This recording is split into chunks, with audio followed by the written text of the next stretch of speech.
In February 1961, three adventurous rock lovers were searching for geodes near Olancha, California. They took one of their findings home and studied it because it looked pretty unusual. They managed to cut through the matrix and discovered something unexpected inside. Instead of the usual mineral formations, it had a cylindrical object resembling porcelain inside. There was a metal shaft at its center, and around it, a hexagonal sheath made of copper and some unidentified substance. Its discoverers were hoping they had found an example of some unknown technology from 500,000 years ago. It could be proof that there was a hyper-advanced ancient civilization like Atlantis, or that time travel was real. Maybe someone came all the way from the future and accidentally dropped the item. Or maybe some intelligent extraterrestrial beings brought it when visiting Earth. If any of these theories were true, it would mean that scientists have to completely rewrite all human history as we know it. But not everyone shared the excitement, and truth seekers and alternative archaeology circles were trying to solve the mystery of the so-called Koso artifact until the late 90s with theories and debates. Then a group of skeptics took images and x-rays of the discovery and showed them to spark plug collectors. They have identified the artifact as a spark plug with corroded metal components from the 1920s and not ancient technology at all. Almost 20 years later, one of the co-discoverers of the artifact agreed to take it for inspection at the University of Washington. They officially confirmed it was a 1920s-era champion spark plug. And the stone matrix containing the artifact wasn't a geode, but a concretion. Those can form because of natural processes over decades or years, but not millennia. The Koso artifact is a good example of an out-of-place artifact, which is a thing in pseudo-archaeology. It's something found in a place or time where it shouldn't logically be. These artifacts seem too advanced for the time period they're found in. They could also mean human activity existed when humans weren't supposed to be around. The Baghdad Battery is another example of such an artifact. It was found in the 1930s by a German archaeologist and consists of a clay jar, a copper cylinder, and an iron rod going through the jar's stopper. Its top, which was broken off, probably had been sealed with asphalt. Its discoverer noticed that it had two different metals and possibly an electrolyte, which are key components of a battery. There are no ancient writings to support this theory. But when scientists ran tests and filled it with an ionic solution like vinegar or wine, it showed that it could conduct electricity. If it really was a battery from 2,000 years ago, it might have been used in ancient medical practices, or even embedded in statues to make it look like they were buzzing to impress people. Kionich, who found it, believed it was used for electroplating, a process for coating metals. Even if it was used as a battery, the Baghdad artifact could only produce a small amount of energy, around 1 volt of electricity. So, some people believe it was used as a storage container for sacred scrolls. Back in the 1930s, a couple stumbled upon something strange while walking along Red Creek in London, Texas. It was a piece of wood sticking out of what looked like an ancient rock formation. Around a decade later, their son, who was really curious to find out its secret, decided to crack open the rock and found a surprisingly modern hammer inside. This discovery caught the attention of Carl Baugh, a young Earth creationist who claimed the rock surrounding the hammer dated back to the Cretaceous period. He saw it as evidence against evolutionary theory. After some investigation, scientists proved that the rock was not as ancient as it seemed. Geological processes have just encased the modern hammer over time, so it wasn't evidence of humans coexisting with dinosaurs like the Flintstones, as some hoped. It was just a case of a miner dropping his hammer centuries ago and nature doing its thing. A Chinese archaeologist supposedly stumbled upon some caves that seemed to serve as a burial ground for small beings with big, oval heads. Alongside these remains, there was rock art depicting figures with round helmets, the sun, the moon, the earth, and stars connected by groups of pea-sized dots. They also found over 700 mysterious stone discs etched with spiral grooves. Things got even weirder when these discs were sent to a Chinese professor who claimed the grooves were actually written characters. According to his translation, the discs told the tale of Dropa visitors from another planet who had crashed their spaceship on Earth about 12,000 years ago and had tried to live among us until they were hunted down by locals. But there's no concrete evidence that any of this actually happened. The story was first published back in the 1960s in a couple of articles, but it all seemed a bit fishy. None of the people involved, the archaeologist, the professor, or even the university they supposedly worked at, seemed to have left any trace in the records. And while there is a group in Tibet called the Dropa, they're fully human, not extraterrestrial visitors, and there's no solid proof that the Dropa stones exist at all. In a remote part of China, there are some bizarre pipe-like formations known as the Baigong pipes. A local explorer found them back in 1996, protruding from Mount Baigong and along the shores of Tosan Lake nearby. Some people thought they were the work of ancient guests from other planets. When samples of the pipe material were tested, they contained mostly common minerals, but there was a mysterious 8% of unknown stuff. Special testing revealed that these pipes had been there before humans. Chinese geologists later visited the site and suggested that these pipes were formed naturally over time. It could be sediment piling up in the fissures in the earth, or even fossilized tree roots from the area's lush past, but it's not certain. There's a mysterious terracotta head in Mexico with a hard-to-pronounce name, discovered back in the 1930s during a burial excavation. This head looked a lot like fancy Roman statues, so it wasn't clear what it was doing in Mexico. For some reason, the discoverer kept it secret for several decades. The head was found in a pyramid with 3 floors about 40 miles from Mexico City, alongside gold, copper, and pottery. Some argue that if this head really is many centuries old, it could mean the Romans or some other civilization had made it to Mesoamerica before Columbus did. There are also drift voyage theories mentioning a shipwreck after which some artifacts and survivors made it ashore. Some suggest that this figurine head was a little souvenir brought over by the Vikings. But there's no solid archaeological proof of the Vikings meeting the folks in Mesoamerica. There are some artifacts floating around, but none of them have been stamped as undeniable evidence of pre-Columbian contact. So the mystery of how this head ended up where it did remains unsolved. While digging a trench along a river in Romania, workers found a wedge, which is now famous as the aluminum wedge of Ajud, or the object of Ajud. Right next to it, there were some mastodon bones. Those distant relatives of elephants lived 11,000 years ago, so the wedge is probably of the same age. The cool part is that it's made of aluminum, a metal not even discovered until the 1800s. This material requires serious heat to produce. The wedge is also covered in a thick layer of oxide that's been sitting there for hundreds of years. Some folks believe this wedge must have crash-landed here on a spacecraft from some other planet. Some scientists think it's all a hoax, and others suppose it might be a human-made object with an unknown purpose. Earth is 4.5 billion years old. Modern humans, we've only been around for about 300,000 years. So what was happening on our planet before we showed up? Was it just empty? Or could there have been other advanced civilizations that came before us? Civilizations so ancient that all traces of them have been wiped away. This is the heart of the Silurian hypothesis, a fascinating scientific thought experiment proposed in 2018 by astrophysicist Adam Frank and climate scientist Gavin Schmidt. They asked a simple but mind-blowing question. If an industrial civilization existed on Earth millions of years ago, would we even be able to tell? The hypothesis is named after the Silurian period, a time over 400 million years ago when life was thriving in Earth's oceans. But the name is also a nod to Doctor Who, where the Silurians are an ancient reptilian species. It's a clever way to frame the idea, but the science behind it is serious. So, if there were advanced civilizations before us, where are all the ruins, the tools, the skyscrapers? Well, that's the thing. Earth is a master at recycling itself. Our planet is constantly changing. Mountains rise and fall, oceans become deserts, and entire continents shift over millions of years. Processes like plate tectonics, erosion, and volcanic activity are like nature's cleanup crew. Think about it. If humanity disappeared today, how long would it take for all traces of our civilization to vanish? Scientists estimate that within a few million years, even our toughest structures, like skyscrapers and nuclear waste sites, would be ground into dust and scattered across the planet.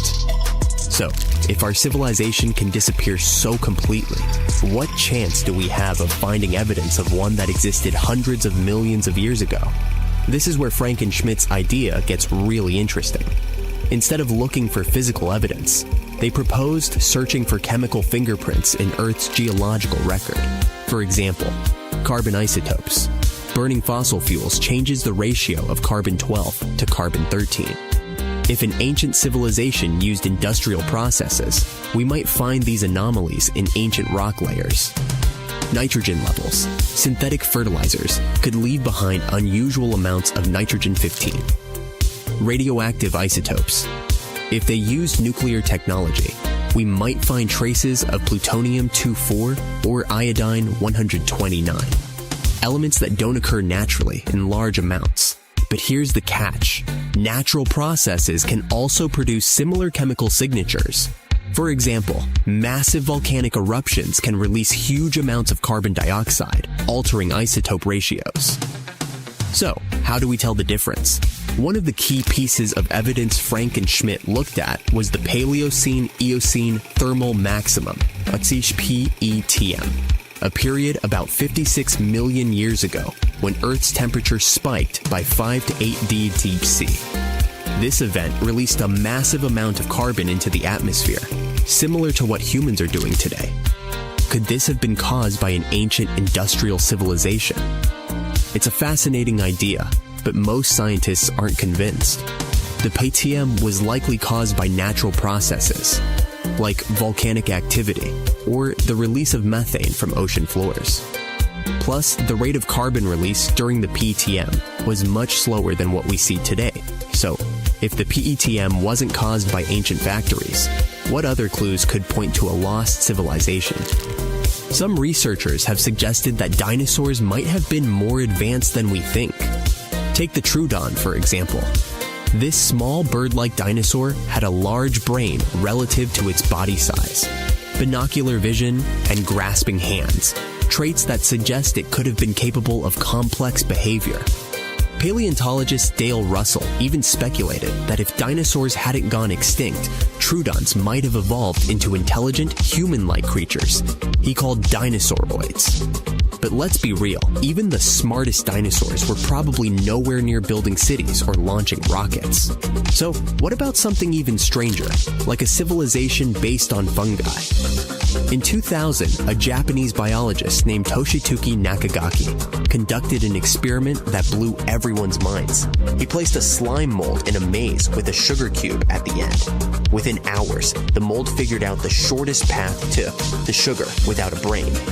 This raises a wild question. Could fungi or other simple organisms have formed some kind of ancient intelligent network? If so, their civilization would leave behind no physical traces, just subtle chemical clues. Of course, not everyone is on board with the Silurian hypothesis. Critics point out that there's no direct evidence, no tools, no buildings, no artifacts. All the proposed chemical traces could be explained by natural processes. Evolution makes it unlikely that any species before humans could have developed advanced technology. So, was there an ancient civilization before us? The answer is, we don't know. But the Silurian hypothesis isn't really about proving the existence of lizard people or dinosaur engineers. It's about challenging our assumptions and asking, what don't we know about Earth's history? And who knows, maybe one day we'll discover a clue that changes everything. Night enveloped the desert above Heraklion. A group of archaeologists moved through the labyrinth of sunken ruins, illuminating their path with powerful flashlights. Suddenly, one of the researchers, Dr. Martin Hale, stopped in front of a temple wall. He carefully brushed away a layer of sand and discovered a strange bas-relief. A woman holding a creature with an unusually elongated head and enormous eyes. "This can't just be a stylized depiction of an infant," whispered his colleague, Alice Carter. "The Paracas skulls in Peru have similar shapes. Could this be evidence of hybrids?" The question remained unanswered, but the mystery of Heraklion continued to intrigue scientists. Theories ranged from ancient cults to contacts with extraterrestrial civilizations. However, biologists established that elongated skulls could be the result of artificial cranial deformation, a practice common in ancient times. No DNA analysis has shown traces of non-human genetics. Meanwhile, in another part of the solar system, the Viking 1 probe transmitted an image to Earth of a rock formation on Mars resembling a human face. The photograph instantly became a sensation, fueling conspiracy theories.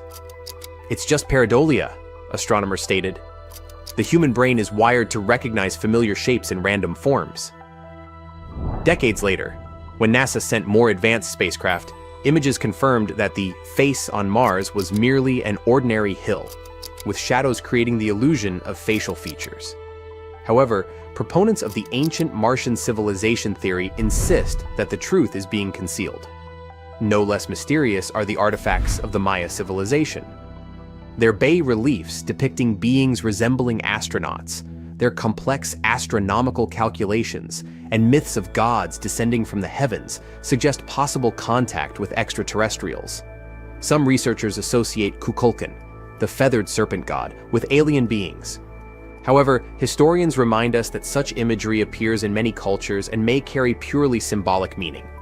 In Scotland, on Arthur's Seat Hill, children stumbled upon 17 miniature wooden coffins with tiny figurines inside. The origin of these remains unresolved.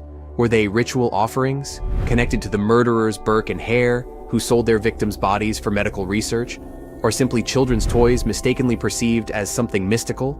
Some theories suggest they could have been a form of symbolic burial for souls who never received a proper grave. Others believe they were connected to an ancient superstition meant to ward off evil spirits.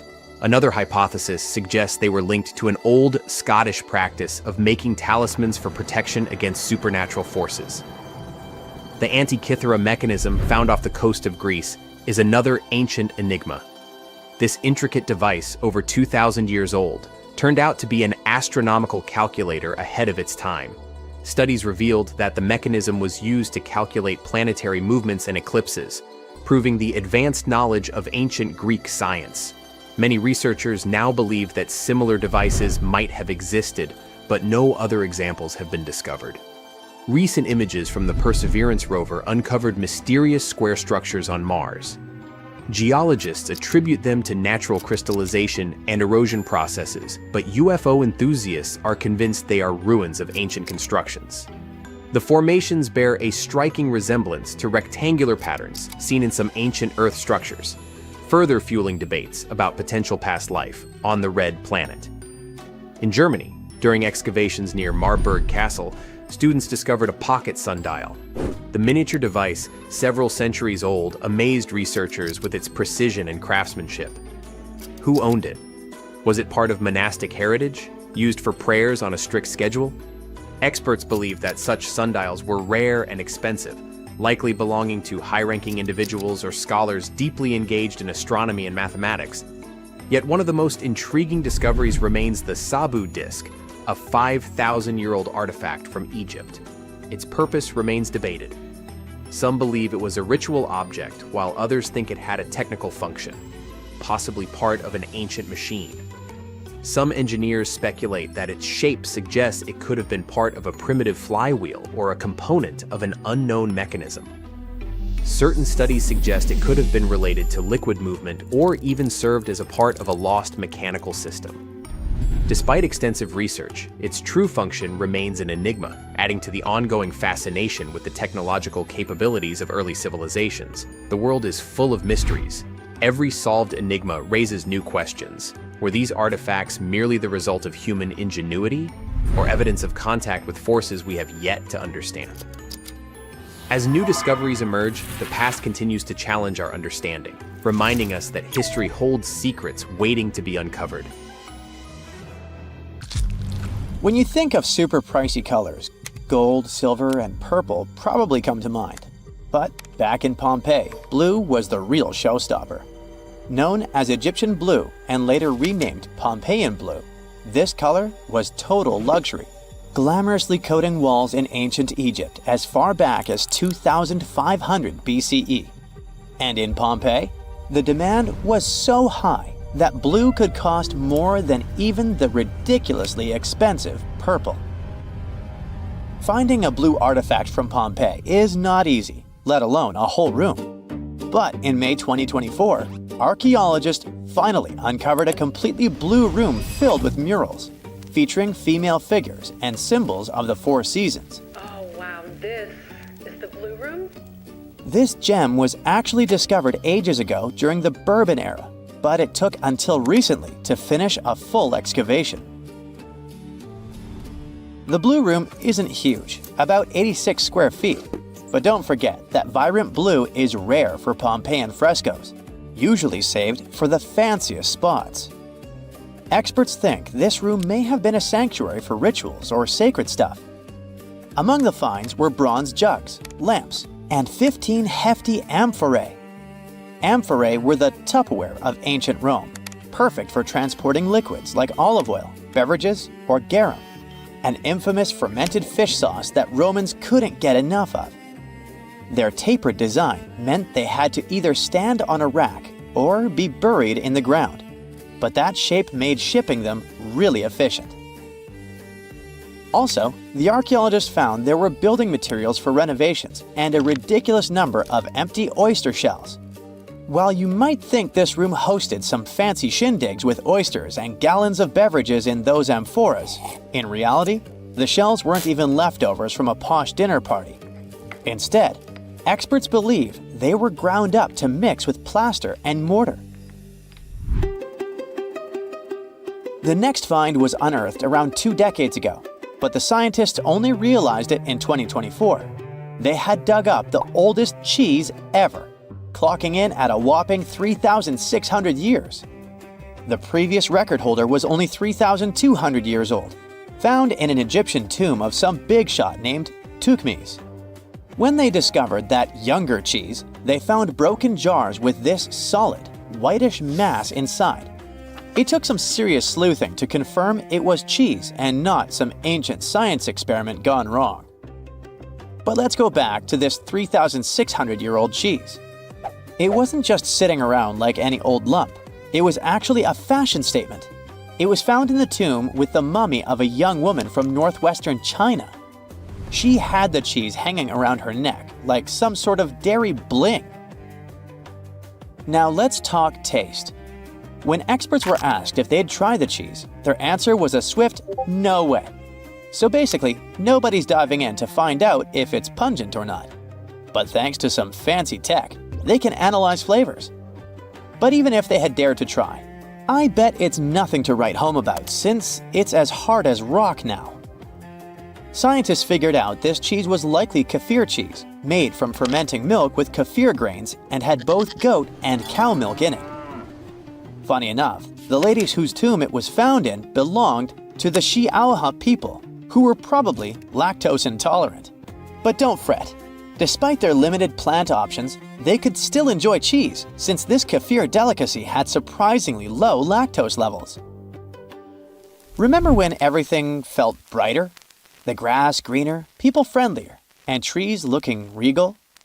Okay, maybe I'm exaggerating about the grass and the folks, but not the trees. In 2024, some ancient plant fossils from New Brunswick, Canada, are making waves. They uncovered Sanfordiaculus densifolia, a tree over 350 million years old. It sported a trunk, flaunting over 250 massive leaves, some up to 5 feet long. Instead of a classic crown, it had a bottle brush appearance on a slim trunk just 6.3 inches wide. It's like this tree went to the gym and skipped leg day for leaf gains. Typically, ancient trees are depicted as basic trunks, but this one is a real standout. It's somewhat similar to today's ferns and palms, though palms came later. These fossils are well preserved, buried in an ancient fault lake after an earthquake. While many might just think, cool tree, scientists are excited. This discovery helps them piece together our planet's evolution over millions of years. I get it, those blue rooms, ancient cheese, and trees aren't exactly inspiring much hope for the future.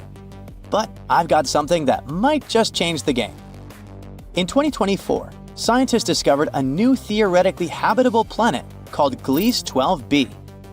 It's a bit smaller than Earth, but bigger than Venus, and is orbiting a mellow red dwarf star about 40 light-years away in the Pisces constellation.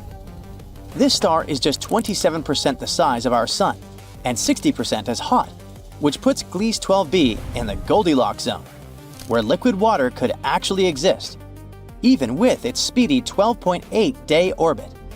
If it's got no atmosphere, the surface temperature is about 107 degrees Fahrenheit, so if you're used to Arizona summers, you'll be just fine. The only problem is that Gliese 12b is 12 parsecs away, and sec here doesn't mean a quick second. With our fastest spacecraft, a trip would take around 225,000 years. To put it in perspective, if we imagine a regular human lifespan of 100 years, which is already slightly exaggerated, it will take about 2,250 generations to get there. Still, it's nice to know we have Gliese 12b on deck in case things go south here on Earth.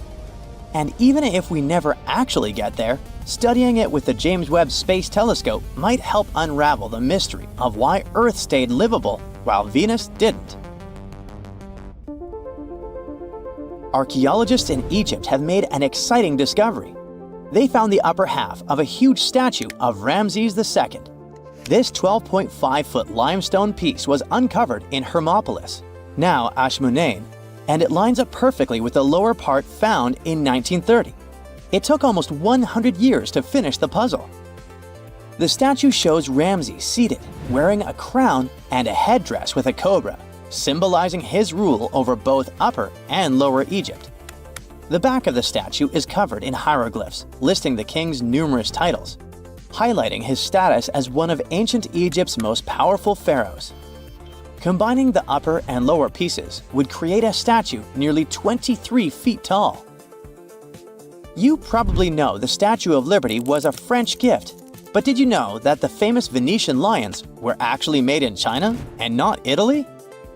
Back in 1295, Marco Polo returned to Venice from a place called Cathay, we now know it as China, and shared some wild stories about everything from paper money to coal and even Kublai Khan's swanky palace in Xanadu. While some people back then rolled their eyes at his tales, modern scholars are still raising their eyebrows a bit. Despite the skepticism, Polo is a key figure connecting Europe to ancient China. Now, some recent research suggests Venice and China were already well connected before Polo's trip. A prime example? The Bronze Lion of Venice in St. Mark's Square. Researchers from the University of Padua believe that it actually came from Chinese copper around the lower Yangtze River more than 3,000 years ago, all due to a chemical analysis they ran in 2024. The winged lion became Venice's symbol between 1261 and 1264, probably even before Polo's adventures. Experts point out its resemblance to the Tang Dynasty tomb guardians, which hint it might have had a makeover on its way to Venice. 2024 is not only the year of scientific discoveries, but also the treasure hunt year. A 2-foot-tall bronze statue of the Greek deity Diana, once a fixture on the Titanic's fireplace mantle, was discovered during a recent underwater expedition. Discovering this statue was like finding a needle in a haystack, except the haystack is 2.5 miles deep in the ocean. It's just one of the many art pieces maritime archaeologists have been looking for among the Titanic's wreckage. It was more than just a luxury liner. It was filled with art treasures, from a 1912 Renault to this stunning statue inspired by a piece at the Louvre. Now, have you ever seen cricket balls that are 3 billion years old? Klerksdorp spheres were found in deposits of the mineral pyrophyllite in South Africa and rock the science world. They do look like tiny ancient cricket balls with seams-like lines around the middle. Back in the 1980s, some folks claimed these spheres had been made by an advanced pre-flood civilization we know nothing about. One museum curator shared stories about how they rotated on their own in a display case. There was also a TV show that invited a psychic who declared the spheres were pieces of an ancient spaceship. But according to geologists, these spheres are actually pretty common concretions or spherical objects formed by different minerals than the surrounding rock. The seam-like lines are just imprints from the host rock's layers building up over time. The Klerksdorp spheres come in different shapes, from noticeably flattened spheres to distinct disks. As for that episode when one of these spheres spun on its own, the curator of the Klerksdorp Museum cleared that up too. He said that when he put one sphere on its glass shelf when a journalist came to visit, the sphere naturally rotated a bit because it's round. The area where the museum is located often experiences earth tremors from gold mining activities nearby. The oldest known human-like footprints could be 6 million years old. They were found on the Greek island of Crete in 2002. If the number is correct, it would mean that early human ancestors may have migrated between Europe and Africa much earlier than we previously thought. This doesn't mean Africa is not the cradle of humankind, though. It could just prove that early human ancestors moved back and forth between continents. Some researchers believe the footprints were left by a bipedal creature possibly related to an early human ancestor nicknamed El Greco. According to scientists who studied them, the footprints have a very human-like shape, with 5 toes and a parallel big toe. Some scientists are skeptical about it and suggest the prints might be from a late European ape. The new study analyzed fossilized marine microorganisms found in the sedimentary rocks to determine the footprint's age and prove it's actually 6 million years. The next amazing find that keeps scientists entertained is the Dorchester plot. It's a beautifully crafted metal vessel with some fancy geometric designs embossed in shiny silver. The pot was discovered in, who could have thought, Dorchester in 1852 under quite unusual circumstances. During a powerful blast, the pot broke into 2 pieces. Scientists believe it was originally embedded within a rock or boulder known as pudding stone. The rock from which the Dorchester pot emerged is dated to be around 500 million years old. So it could mean the pot itself is also that old. The current and less exciting theory suggests that the Dorchester pot is a Victorian-era candlestick holder. Such things were really trending back then, so it's not a surprise to find such fancy household item from that time. The Dorchester pot falls into the category of Hoards, or out-of-place artifacts. Those are objects that seem too advanced for the time period they're supposedly from. If we accept that the pot is 500 million years old, then whoever made it was way ahead of their times in terms of crafts and tech. One extra mystery is that the pot has an engraving of a plant that most likely disappeared from Earth over 100,000 years ago. Sounds like good proof the pot is really extra old. Now, it looks like the oldest map in Europe is a stone from 4,000 years ago. This Bronze Age slab was found in France in the year 1900 at an ancient burial ground. The carvings on the slab show in 3 dimensions the River Odey network with a fantastic accuracy of around 80% over an 18-mile stretch. There are other stone-carved maps around the world, but this one is unique because it shows a specific area to scale.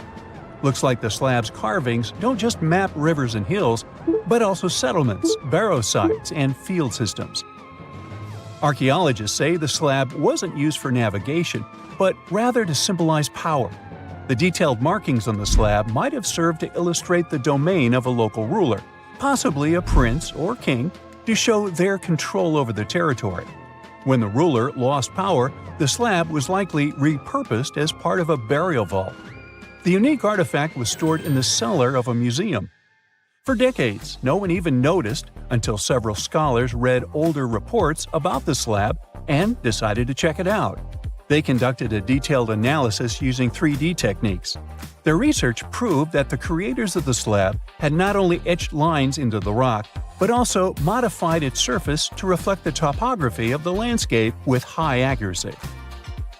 The Salzburg cube, also known as the Wolf's Egg Iron, was discovered in the late 19th century in Austria. Now, don't let the name mislead you. It doesn't look like a cube at all. It's more like a rounded object with 2 flat sides. Down the middle, there's a groove, and the surface is covered with pits and craters. This unique appearance is the reason why many people think it might be something out of this world. Workers accidentally found this artifact when they blew apart a piece of coal. The coal seam it came from is thought to be over 60 million years old. The Salzburg cube moved between museums, mysteriously vanished in the early 20th century, and then showed up again. A professor from Bonn University suggested it might be from a meteor, but they found no evidence of elements that you'd normally see in meteorites, like cobalt or nickel. Then researchers thought it must be a human-made object, possibly a Victorian-era candlestick holder. No one knows the true story of the cube or its current location. Yep, it disappeared again. Have you heard about the Meister print? It's a fossilized sandal print discovered in 1968, and it has sparked a lot of intrigue. There's a trilobite inside the print, which supposedly went extinct around 500 million years before humans even existed. But many historians think this age is an exaggeration. When Meister found the fossil, it was authenticated. But the scientist who did it didn't confirm it was a human sandal print. He only agreed there was a trilobite there. When another scientist visited the site, he found a 6-inch impression he believed was from a child's moccasin. But the footwear seemed to be new. So, could it be evidence of time travel? Proof that humans existed millions of years earlier than we thought? Or a sign that someone else visited early Earth? Or is it just a rock formation that looks like a sandal print? We still don't have the answers. Back in June 1936, a couple was walking along Red Creek in London, Texas. London, Texas? Yeah, when they stumbled upon something unusual. It was a piece of wood sticking out of what seemed to be an ancient rock formation. About 10 years later, their curious son decided to crack open the rock to see what was inside. And he saw a hammer, which looked surprisingly modern. Then, one unique finds enthusiast decided that the rock encasing the hammer was from the Cretaceous period. This would mean that someone dropped a 19th century hammer while dinosaurs like Triceratops were still roaming the earth.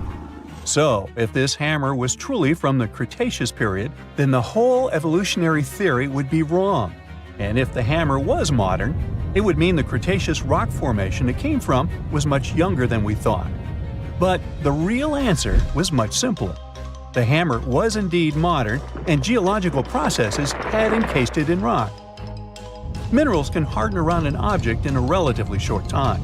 So the hammer was probably dropped by a miner a century or so ago, and the rock formed around it afterwards. And no, it wasn't a Victorian-era candlestick holder either. You're heading to Spain with a team of archaeologists to try to find some ancient artifacts. You get lucky and uncover one of the greatest treasures of the Iberian Bronze Age. Iberian refers to the Bronze Age culture of Portugal and Spain. So you find and unearth coins, jewelry, vases, vessels, and two pretty strange items. One is something like a part of a scepter, and the other resembles a bracelet. And you know what's strange about them? They're connected with space. In 1963, several miles away from the city of Vienna, Spain, scientists discovered the treasure of Vienna, one of the most significant gold hoards from the Bronze Age. Interestingly, are there bronze treasures from the Golden Age? Never mind. All the gold found dates back to sometime between 1500 and 1200 BCE, except for that scepter and bracelet. They were made by inhabitants of another planet, so their production date is unknown. Okay, that's a joke. However, a small part of this joke is true. When scientists studied the found gold, they discovered that those two items were made of iron. So what, you might think? Well, the catch is that in the Bronze Age, people didn't mine or manufacture iron. Work with this metal began around 850 BCE, about 400 to 700 years after the creation of the treasure of Vienna. How is this possible? A clue to this mystery can be found in ancient Egypt. In the tomb of Pharaoh Tutankhamun, an iron dagger was found, which was also made of similar iron. But this dagger was much more valuable than all the others. And that's because it was made from a space object, a meteorite. Yeah, that bracelet and scepter were also made of meteoritic iron. Its difference from Earth metal is that cosmic iron has a high nickel content, so it all makes sense. People from the Bronze Age couldn't mine iron from the deep bowels of our planet, but nothing prevented them from collecting iron falling from the sky. Just imagine how cool it is To have jewelry or a dagger made of material that has traveled millions of years through the vast expanses of space. Perhaps it even contains particles of an ancient extinct star. Today, these two artifacts from the treasure of Vienna are the oldest recorded items in the Iberian Peninsula made of meteoritic iron. Now, with everything in its place, you can turn your attention to all the wealth of the treasure of Vienna. It contains 66 items: bowls, bracelets, bottles, gold jewelry, 3 silver bottles, and an amber gold button. 22 pounds of ancient gold. People hid it, and only after 3,000 years we were able to discover it. This archaeologist's dream can be found in the Vienna Museum, where exhibits from different time periods are presented, from prehistoric times like 50,000 years ago to the present day. Items from the Iberian period, from the Roman period, from the Arab civilization. You can find not only jewelry and coins, but there are also remnants of columns, ceramics, and other architectural artifacts. The collection is considered one of the most important prehistoric treasures of Europe. And the coolest thing is that you can see it all with your own eyes for just €2, which is about $2. Go to Vienna, find the museum, and enjoy. Hey buddy, I heard you have a metal detector. Could you help me find a hammer I left somewhere in the field? Your old farmer friend asks. You take a metal detector and go searching, but instead of a hammer, you find hundreds, even thousands of silver coins worth $2 million. You're so happy that the farmer lost that hammer, and now you're rich. Stop! Considering that this land belongs to the farmer, would you tell him about the find or take it with you? In reality, neither of these options happened. In 1992, Eric Laws was helping a farmer search for a lost hammer in a field near Hoxne, Suffolk, England. The metal detector stumbled upon a hidden treasure, a huge one. There were silver spoons, gold jewelry, more than 500 gold coins, and about 14,000 silver ones. Eric Laws accidentally discovered the largest collection of gold and silver from the late Roman period in Britain. Unfortunately, or perhaps fortunately, he and the farmer didn't receive the treasure. It's now in the British Museum. Let's move away from the farmer's field to somewhere on the Mediterranean coast. Imagine you're a scuba diver. There was a strong storm yesterday, but now with the water calm, you dive in and discover the seabed covered with gold dinars. This story happened in 2015. The coins which the storm brought to the shore might have been minted even before the First Crusade that started in 1096. This collection is one of the most impressive archaeological finds in the world. All these treasures surely can make the heads of those who find them spin, but they end up in a museum. And that's a good thing, because such wealth can drive a person crazy. A metal detector and a diving suit helped people discover ancient treasures. What's next? How about a dog? Yes, it could be perhaps a great replacement for a metal detector, by the way. So in 2013, 2 people were walking their dog in Northern California on their property. Suddenly, they discovered a rusty can filled with coins minted from 1847 to 1894.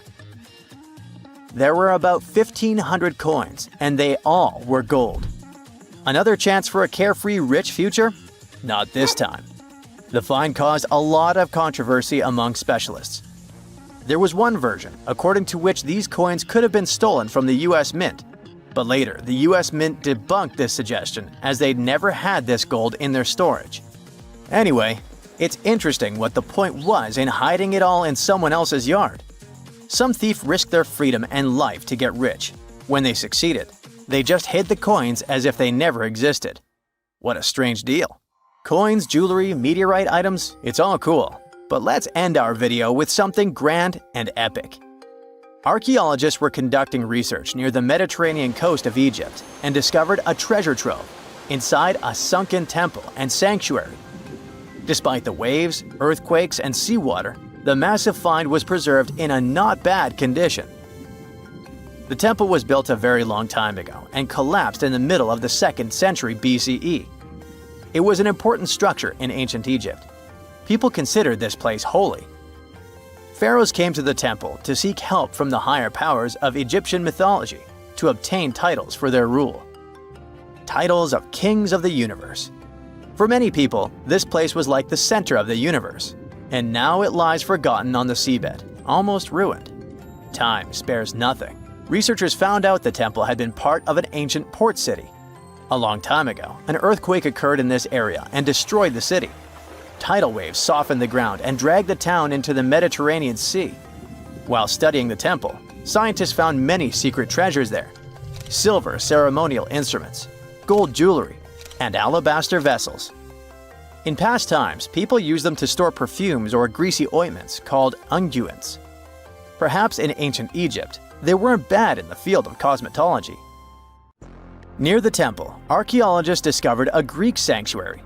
Apparently, the Greeks living in Egypt or coming here on business wanted to pay tribute to Aphrodite, so they created a small building in her honor. In that place, archaeologists found bronze and ceramic artifacts from different cultures. Scientists found out that the Greeks had permission to trade in the Egyptian city and even be its residents. It seems pharaohs living around 600 BCE were favorable to the Greeks. The profession of an archaeologist is very exciting. But what would you do if you found some ancient treasure? Before answering this question, find out what law applies to such finds in your country. Strange and amazing items are discovered often, but figuring out what our ancestors were up to is pretty tough. Especially when all you have are just some rusty cups and cave drawings. It's no surprise that even the experts in lab coats sometimes make mistakes. But it's not just about dusty plates and huge stones. Sometimes there's even humans with large heads. So grab your digging tools and let's travel back to ancient times to explore incredible societies that even scientists can't fully explain. Sardinia may look idyllic now, but I'm not gonna lie, I wouldn't fancy visiting it 3,000 years ago. Rumor has it, terrible giants roamed around this island back then. People even talk about finding human skeletons over 13 feet tall there, although nobody's ever shown anything to prove it. But the stories will make you wonder because some weird stuff has definitely happened. In 1974, over 5,000 pieces of broken stone artifacts were found in a part of the island called Monte Prama, but instead of being displayed in a museum, they were locked up in an underground vault for about 30 years. Sounds a bit suspicious, doesn't it? When they were finally displaced in 2005, scientists put the pieces together to find statues of 38 giant men standing 8 feet tall. Not quite as tall as the legendary skeletons, but still pretty huge. It's thought these statues were made by the Nuragic people, who lived on the island a long time ago. Besides giant statues, they also built over 8,000 massive stone buildings.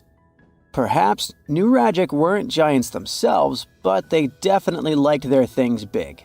I do too. I like a big number of likes on our videos. That would be pretty great. Thank you if you liked this and subscribed. Now back to the video. You and I are pretty smart, but we might not be the smartest humans ever. Actually, we might not even be the smartest species. Since 1913, some skull fossils found in South Africa have hinted at a possibly smarter contender called Boskop man. This human-like species might have lived as recently as 10,000 years ago. Their skull suggests they had really big heads, which means their brains could have been 30% bigger than ours.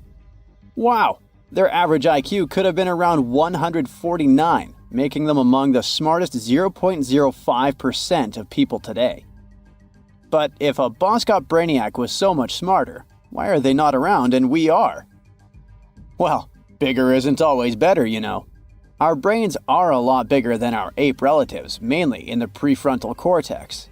This part helps with high-level tasks like making decisions, remembering things short-term, and being aware of ourselves. The parts of the brain that handle our senses and movements haven't really grown much. So, maybe the Boskops spent too much time dwelling on the past rather than doing practical things like hunting. But this is all just guessing. We really don't know what happened to these clever cousins of ours. Some people even argue that Boskops weren't any different from us, with the only evidence being parts of skulls. The jungle is huge. Did you know the Amazon rainforest is home to about 30% of all the world's plant and animal species? That's impressive. However, The history of one native species, humans, has long puzzled scientists. The mysterious Kasarabe people lived here for hundreds of years and then vanished around 1400 AD. People thought the Amazon only had a few scattered tribes, but recently we discovered big, unusual shapes in the ground called geoglyphs. These might look like simple shallow ditches, but they're actually the remains of a vast civilization that spread over 5,000 square miles and includes about 450 markings, some as wide as 1,300 feet. That's insane! They likely contained ceremonial buildings and could have hosted up to 1 million people as recently as 550 years ago. Thanks to new technology like LiDAR, which uses a safe laser to map the forest without harming it, we can explore deeper. In 2019, some scans showed miles of raised roads and pathways and even pyramids over 70 feet tall. They found 26 separate settlements, 2 of which were at least 250 acres each. Damn, that's like 330 soccer fields. It's not certain what happened to the Kasarabe people. Maybe European conquistadors drove them out. Maybe the most baffling ancient civilization is one we've never actually found a trace of. Yep, I'm talking about Atlantis, the grand city that supposedly sank into the ocean. The first mentions of Atlantis come from the ancient Greek philosopher Plato, who talked about a great city near the Strait of Gibraltar. But for ages, everyone just thought Plato made up Atlantis as a perfect version of his own Athens. So why, about 12,000 years after it supposedly vanished, do we still wonder if it might be real? Well, in the 19th century, U.S. Congressman Ignatius Donnelly wrote a book giving 13 reasons why he thought Atlantis was more than just a myth. Then, in 1965, some folks thought they actually found Atlantis when they discovered the Richat structure, a massive 25-mile-wide dome in Mauritania, Africa. It's so big that you can see the whole thing from space. 2 astronauts flying over the Sahara Desert spotted this giant eye staring back at them and thought they'd made the discovery of a lifetime. Unfortunately, there's no solid evidence linking this structure to Atlantis. It's believed to have formed from volcanic activity about 100 million years ago. But it does look suspicious, doesn't it? Still, we're no closer to knowing the truth. Imagine going back to about 3,300 BCE and finding yourself in South Asia.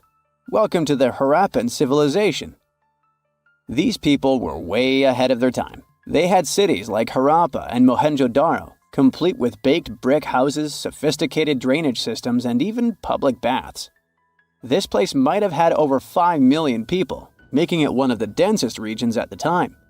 They also invented a system of standardized weights that was incredibly useful for traders. And trading they did. These people had connections stretching all the way to the Middle East, thanks to their great skills in metallurgy. They even had a form of ancient branding. The seals were used to stamp clay on tray goods.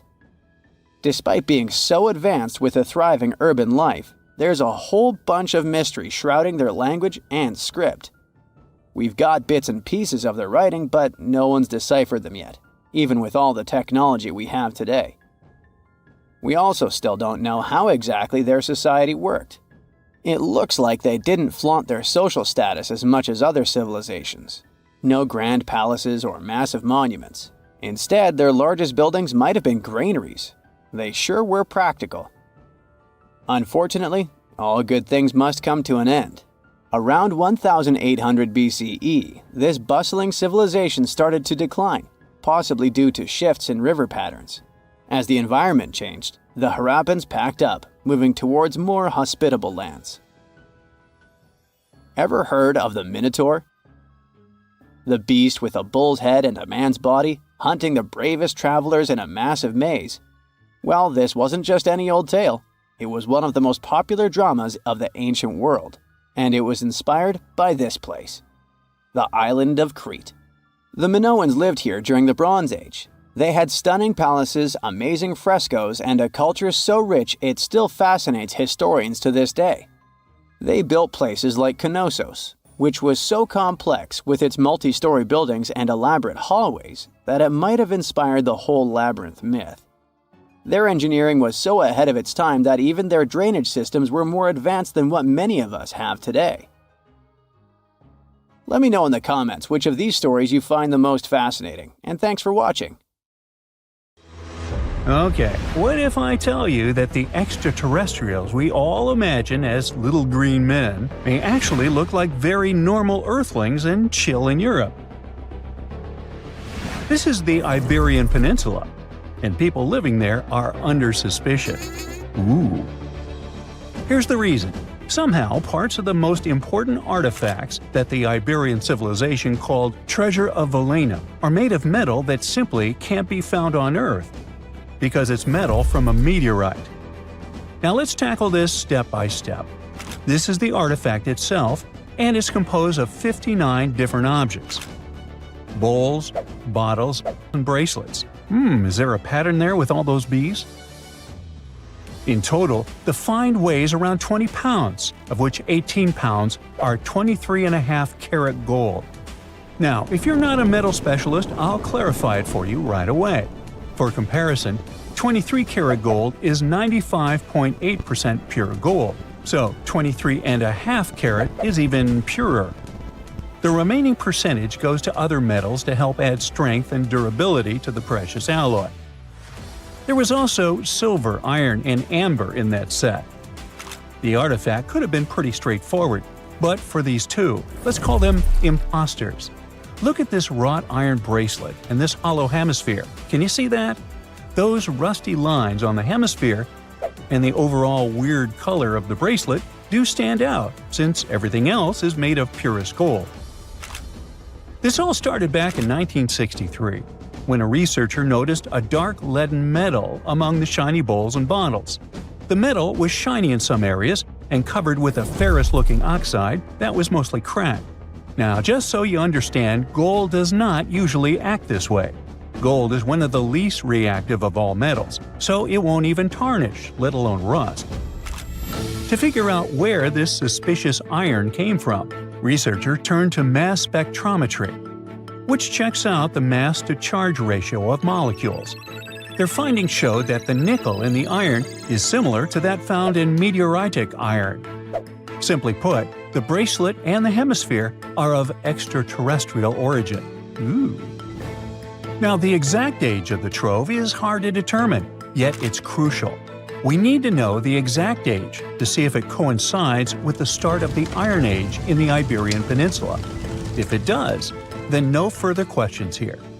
But if it doesn't, well, it's, at the very least, weird, if not suspicious.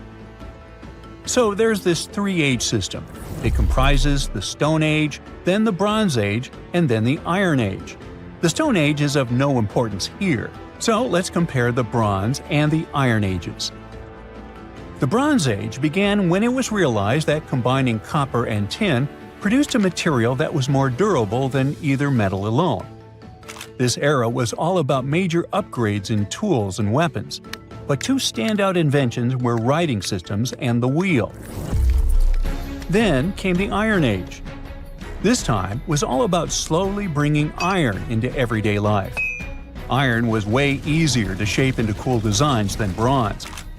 Now, this was a big deal because iron, especially transformed into steel, provided significant improvements in all aspects of life. Tools became lighter, cheaper, and stronger compared to their bronze equivalents. You get it? Good. So, researchers have long debated whether the treasure dates back to the post-Archaic era or the latter part of the Bronze Age. The most recent study claims that those artifacts were created in 1400 to 1200 BCE, and something really doesn't add up. First off, the Iron Age began around 500 years after these artifacts were crafted. Plus, ancient craftsmen couldn't know back then how to work with metals that landed on Earth approximately 1 million years ago.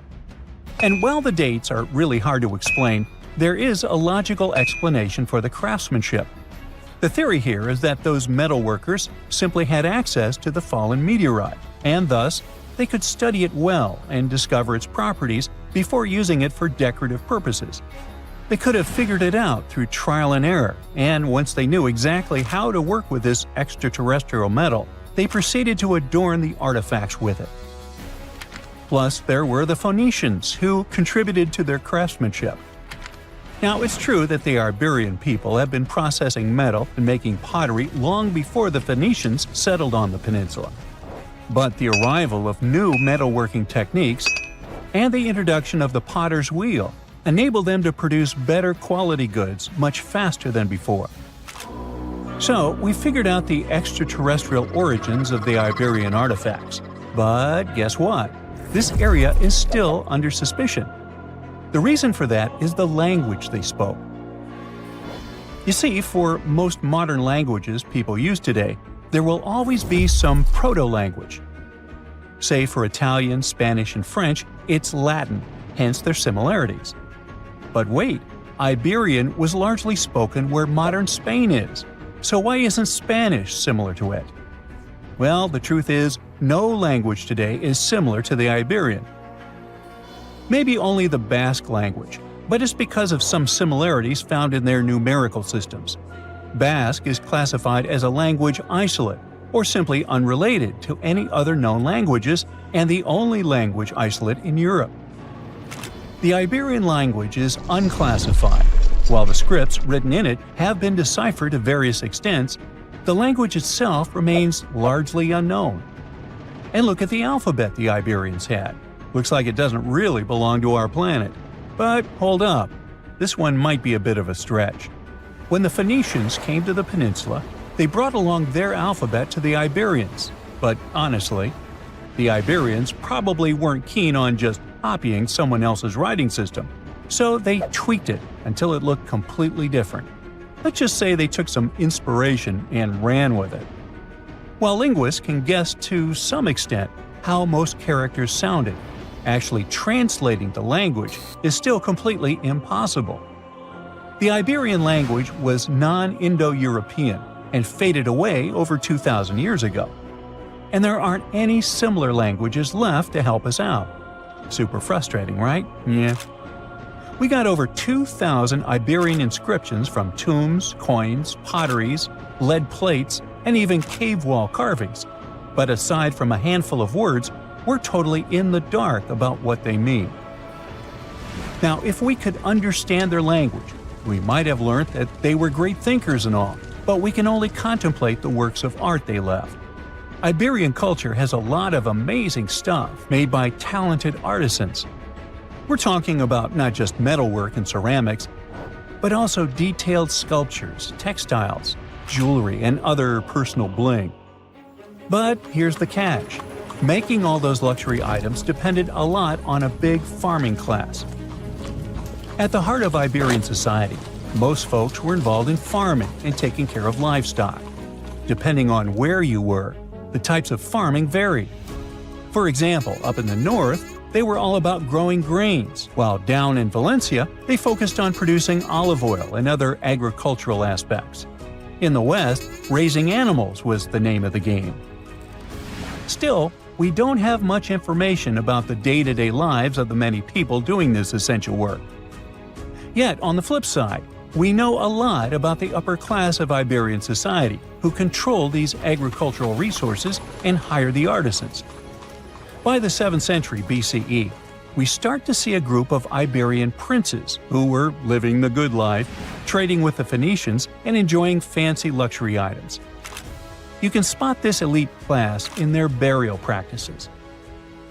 Cremation was the go-to method for funerals among the Iberians, and wealthy individuals were often found in cemeteries with all sorts of lavish goods and funerary sculptures that give us a peek into the fashion and hairstyles of the rich. Interestingly, starting in the 6th century BCE, there was a noticeable drop in the number of recognizable burials, which suggests that these elaborate funeral customs became more exclusive to a small elite.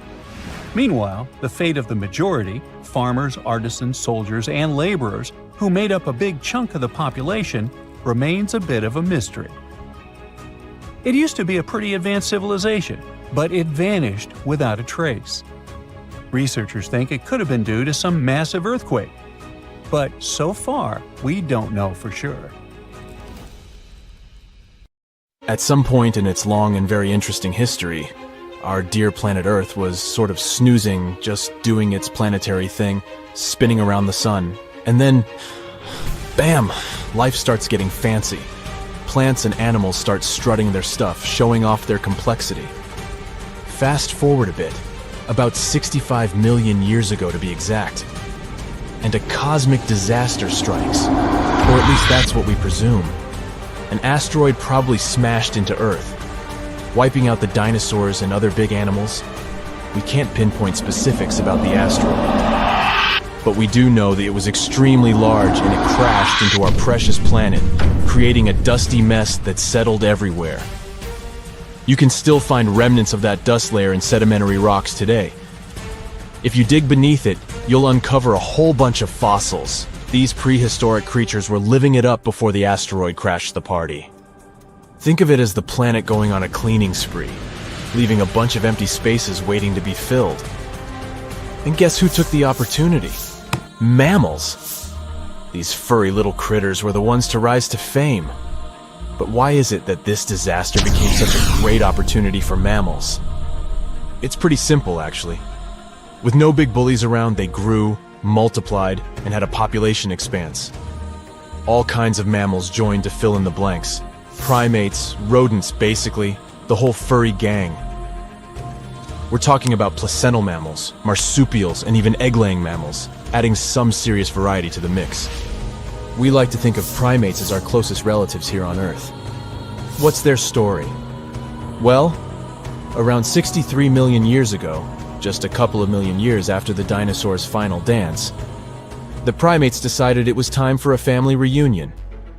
They split into two groups, the dry-nosed primates, who became the cool monkeys and apes we know today, and the wet-nosed primates, who went off to become lemurs and aye-ayes, hey-hays.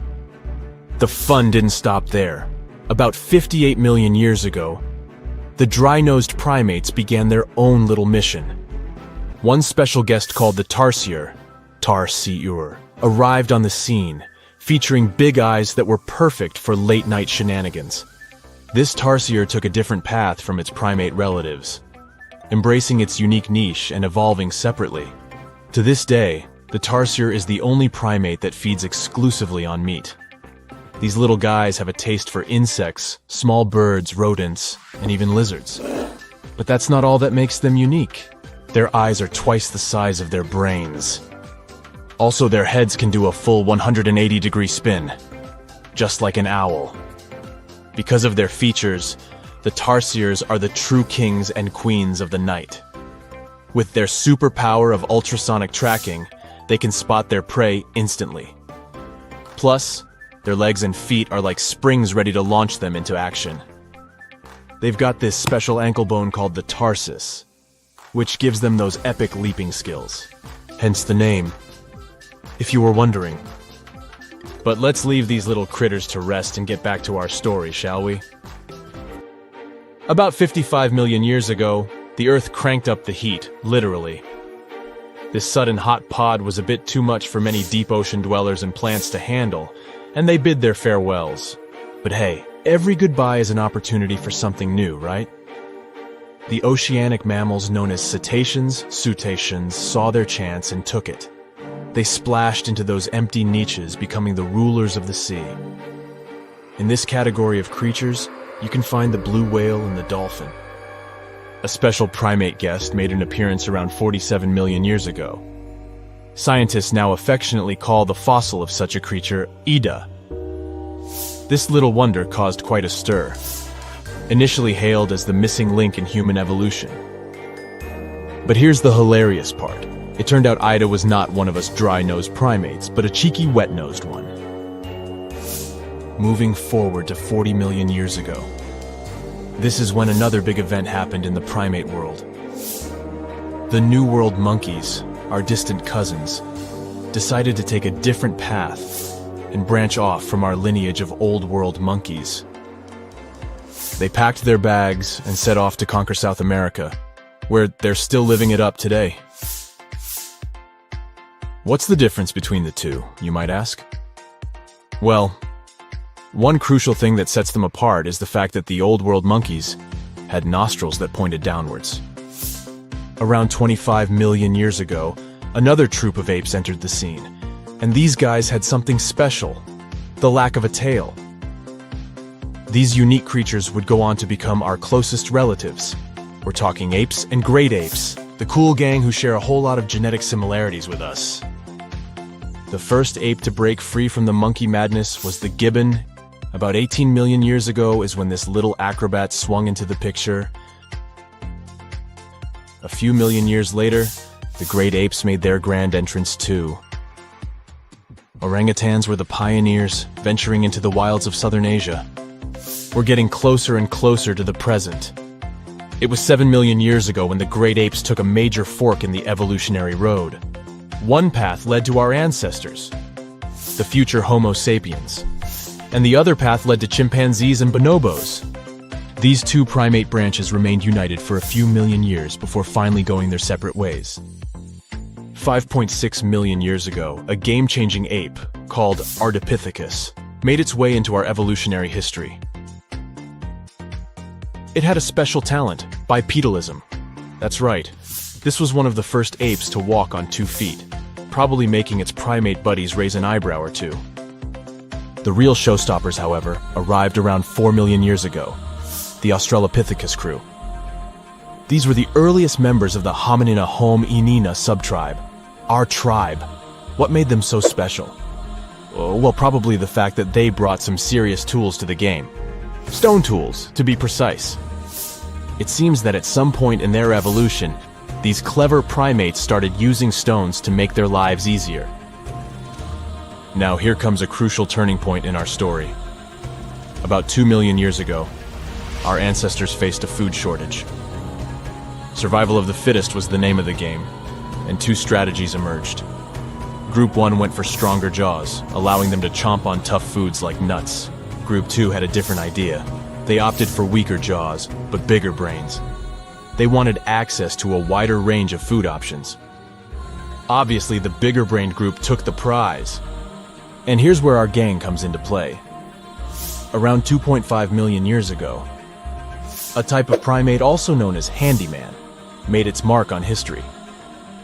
These clever beings had larger brains and knew how to put those neurons to good use. About 1.9 million years ago, a new star emerged, Homo erectus. These creatures not only walked upright, but also had brains that were almost twice the size of the handyman's. They took the world by surprise, becoming the first of our direct ancestors to venture out of the African continent. They even knew how to tame fire. Approximately 700,000 years ago, the world witnessed a culinary revolution. The earliest evidence of cooking appeared. And around 500,000 years ago, our ancestors decided it was time to become a bit more fashionable, donning the first evidence of clothing. Our very own species came to be just 300,000 years ago. Told you we were late to the party. But the world was never the same after the appearance of Homo sapiens, the anatomically modern humans. Alongside our other relatives, we emerged, ready to conquer the world with our innovative minds and complex societies. The exact path of our evolution remains a bit of a mystery. But what we do know for sure is that Neanderthals joined the party around at some point too. As Homo sapiens flourished, so did our capacity for language. Modern speech is believed to have emerged almost hand in hand with our species. We started expressing ourselves, sharing stories, and shaping the world with our words. So, there you have it. It took 13.8 billion years of cosmic history for humans to make their entrance. Think about it. 99.998% of the time since the Big Bang, we weren't even around. Our species, Homo sapiens, is the toddler of the Earth's family, existing for just the tiniest fraction of the universe's timeline. Yet, in this blink of an eye, we've managed to unravel the entire story that led to our existence. The story won't end with us. It's an ongoing saga, still being written with every passing moment. In 1936, British Egyptologist Walter Bryan Emery found a small object in the desert that made people debate whether it was an elaborate stone model of a flying saucer or even a hyperdrive from a spaceship that belonged to some advanced civilization that visited the Earth. Emery spent years excavating sites along the Nile River Valley, especially in the huge ancient necropolis of Saqqara. He found countless treasures from ancient Egypt, and the most bizarre one was definitely from the tomb of a high official, Sabu. Historians don't know exactly who he was for sure. Some sources say he was a king's son. His burial at Saqqara means he was an important figure in the royal court. There are no records from this early period he lived in, so Sabu's role and fate are still a mystery. Inside his tomb, scientists found 7 funerary chambers, each filled with traditional grave goods: animal bones, flint tools, pottery, ivory objects, and stone bowls. And then there was a strange, broken artifact that became famous as the Disc of Sabu. It resembles a shallow, round-bottomed bowl, but with 3 delicately carved, curved lobes spaced roughly 120 degrees apart around its perimeter. These lobes are separated by 3 holes, and at the center, there's a thin tube. The material used to build the disc is meta-siltstone, or schist. This type of rock is fragile, highly porous, and super difficult to carve. It flakes easily and crumbles under pressure. So how they made the disc out of it with rather simple stone and copper tools from 3000 BCE is still a mystery. The next big question is why they decided to bury Sabu with it. Perhaps if we knew its true purpose, it would make more sense. When it was first discovered, archaeologists thought it was nothing more than a vase, an incense burner, or a ceremonial decoration. But those who took a closer look from the point of view of an engineer decided it could actually be a component of a larger mechanism. An amateur historian made an exact copy of the artifact with a 3D printer, and it turned out that the Disc of Sabu was an ancient impeller, a crucial part of a centrifugal pump. When they put it in a housing and span at high speeds using the small central shaft, the disc was able to displace water. When it was tested without a housing, the disc created a powerful vortex. It became clear that the curved lobes and slightly concave shape of the disc weren't random. It was probably all engineered to move water with remarkable efficiency, like a powerful pump mechanism. Ancient Egypt's entire civilization depended on irrigation. Later dynasties perfected basin irrigation and managed to control the rise and fall of the Nile to take the most from agriculture. So, the engineers of the first dynasty may have been experimenting with advanced irrigation techniques thousands of years earlier than scientists previously thought. But then again, some people have doubts schist is strong enough to be used for a pumping mechanism. They suggest that artisans from Egypt's first dynasty were trying to recreate an even older object, using whatever tools and materials they had. It could be a stone replica of something originally made from metal, possibly belonging to a civilization far older and more advanced than ancient Egypt itself. One Swiss author takes this idea even further and proposes that the disc is a copy of a component from an extraterrestrial spaceship's hyperdrive, or stone model of a flying saucer. One French researcher believes the disc of Sabu was part of a secret massive factory system to manufacture sodium carbonate inside pyramids. Some people suggest that the disc may have been a primitive tool for weaving ropes. The lobes held strands of silk or fiber that were twisted into twine when it was spun. Or it may have been a gigantic lamp. Another historical mystery is a map from 1513 that is believed to be the oldest surviving detailed map showing the Americas. The author of the map is a Turkish captain, Piri Reis. He never crossed the ocean himself and put together this map from 20 regional maps. He used an Arab map of India. 4 Portuguese maps showing India and China, and a map of America by Christopher Columbus as he saw it. This last map was lost for many years, so Rees's map gave us an idea of what Columbus must have recorded during his 3rd voyage to the New World. A historian who studied the map suggested that it showed Antarctica in prehistoric times because it strangely resembled Antarctica's true coastline, the way it looked when it was free of ice. But it was later proven that this idea wasn't right. Another idea that rocked the science world was Klerksdorp spheres. They were found in deposits of mineral pyrophyllite in South Africa and looked like tiny ancient cricket balls with lines around the middle. Back in the 1980s, there was a theory that some super advanced pre-flood civilization we know nothing about had made these spheres. One journalist shared stories about how they rotated on their own in a display case. There was also a TV show that invited a psychic who was telling everyone the spheres were pieces of an ancient spaceship. But according to geologists, these spheres are pretty regular spherical objects formed from different minerals than the surrounding rock. The seam-like lines on them are just imprints from the host rock's layers building up over time. The Klerksdorp spheres come in different shapes, from flattened spheres to distinct discs. As for that episode when one of these spheres spun on its own, the curator of the Klerksdorp Museum cleared that up too. He said that when he put one sphere on its glass shelf when the journalist came to visit, the sphere rotated a bit because it's round.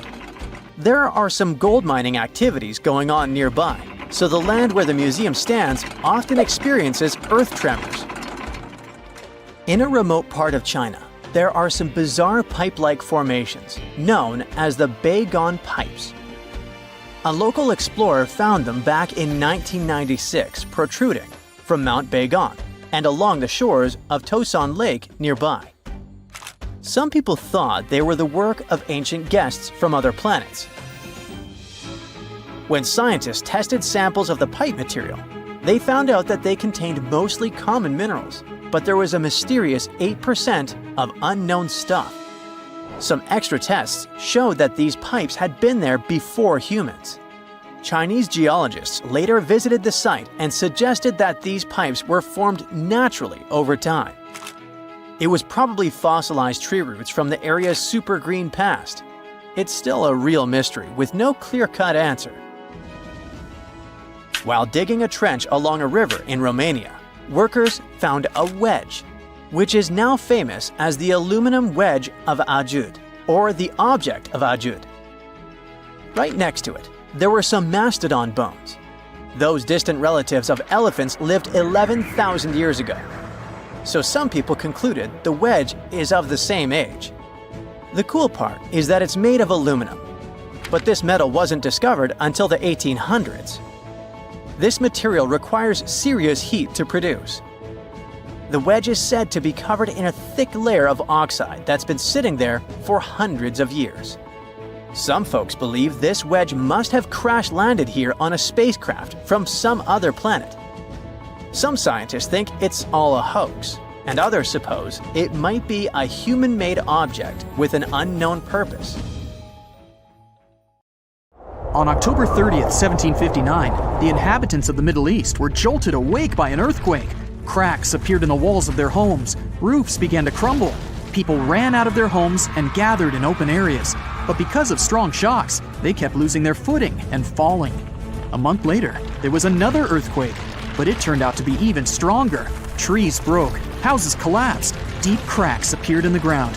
The disaster lasted for 2 minutes. Oases, roads, and cities were destroyed. Incredibly, Baalbek's ancient buildings withstood earthquakes. Some historians state that this majestic and mysterious place was built during the Roman Empire, but many researchers disagree.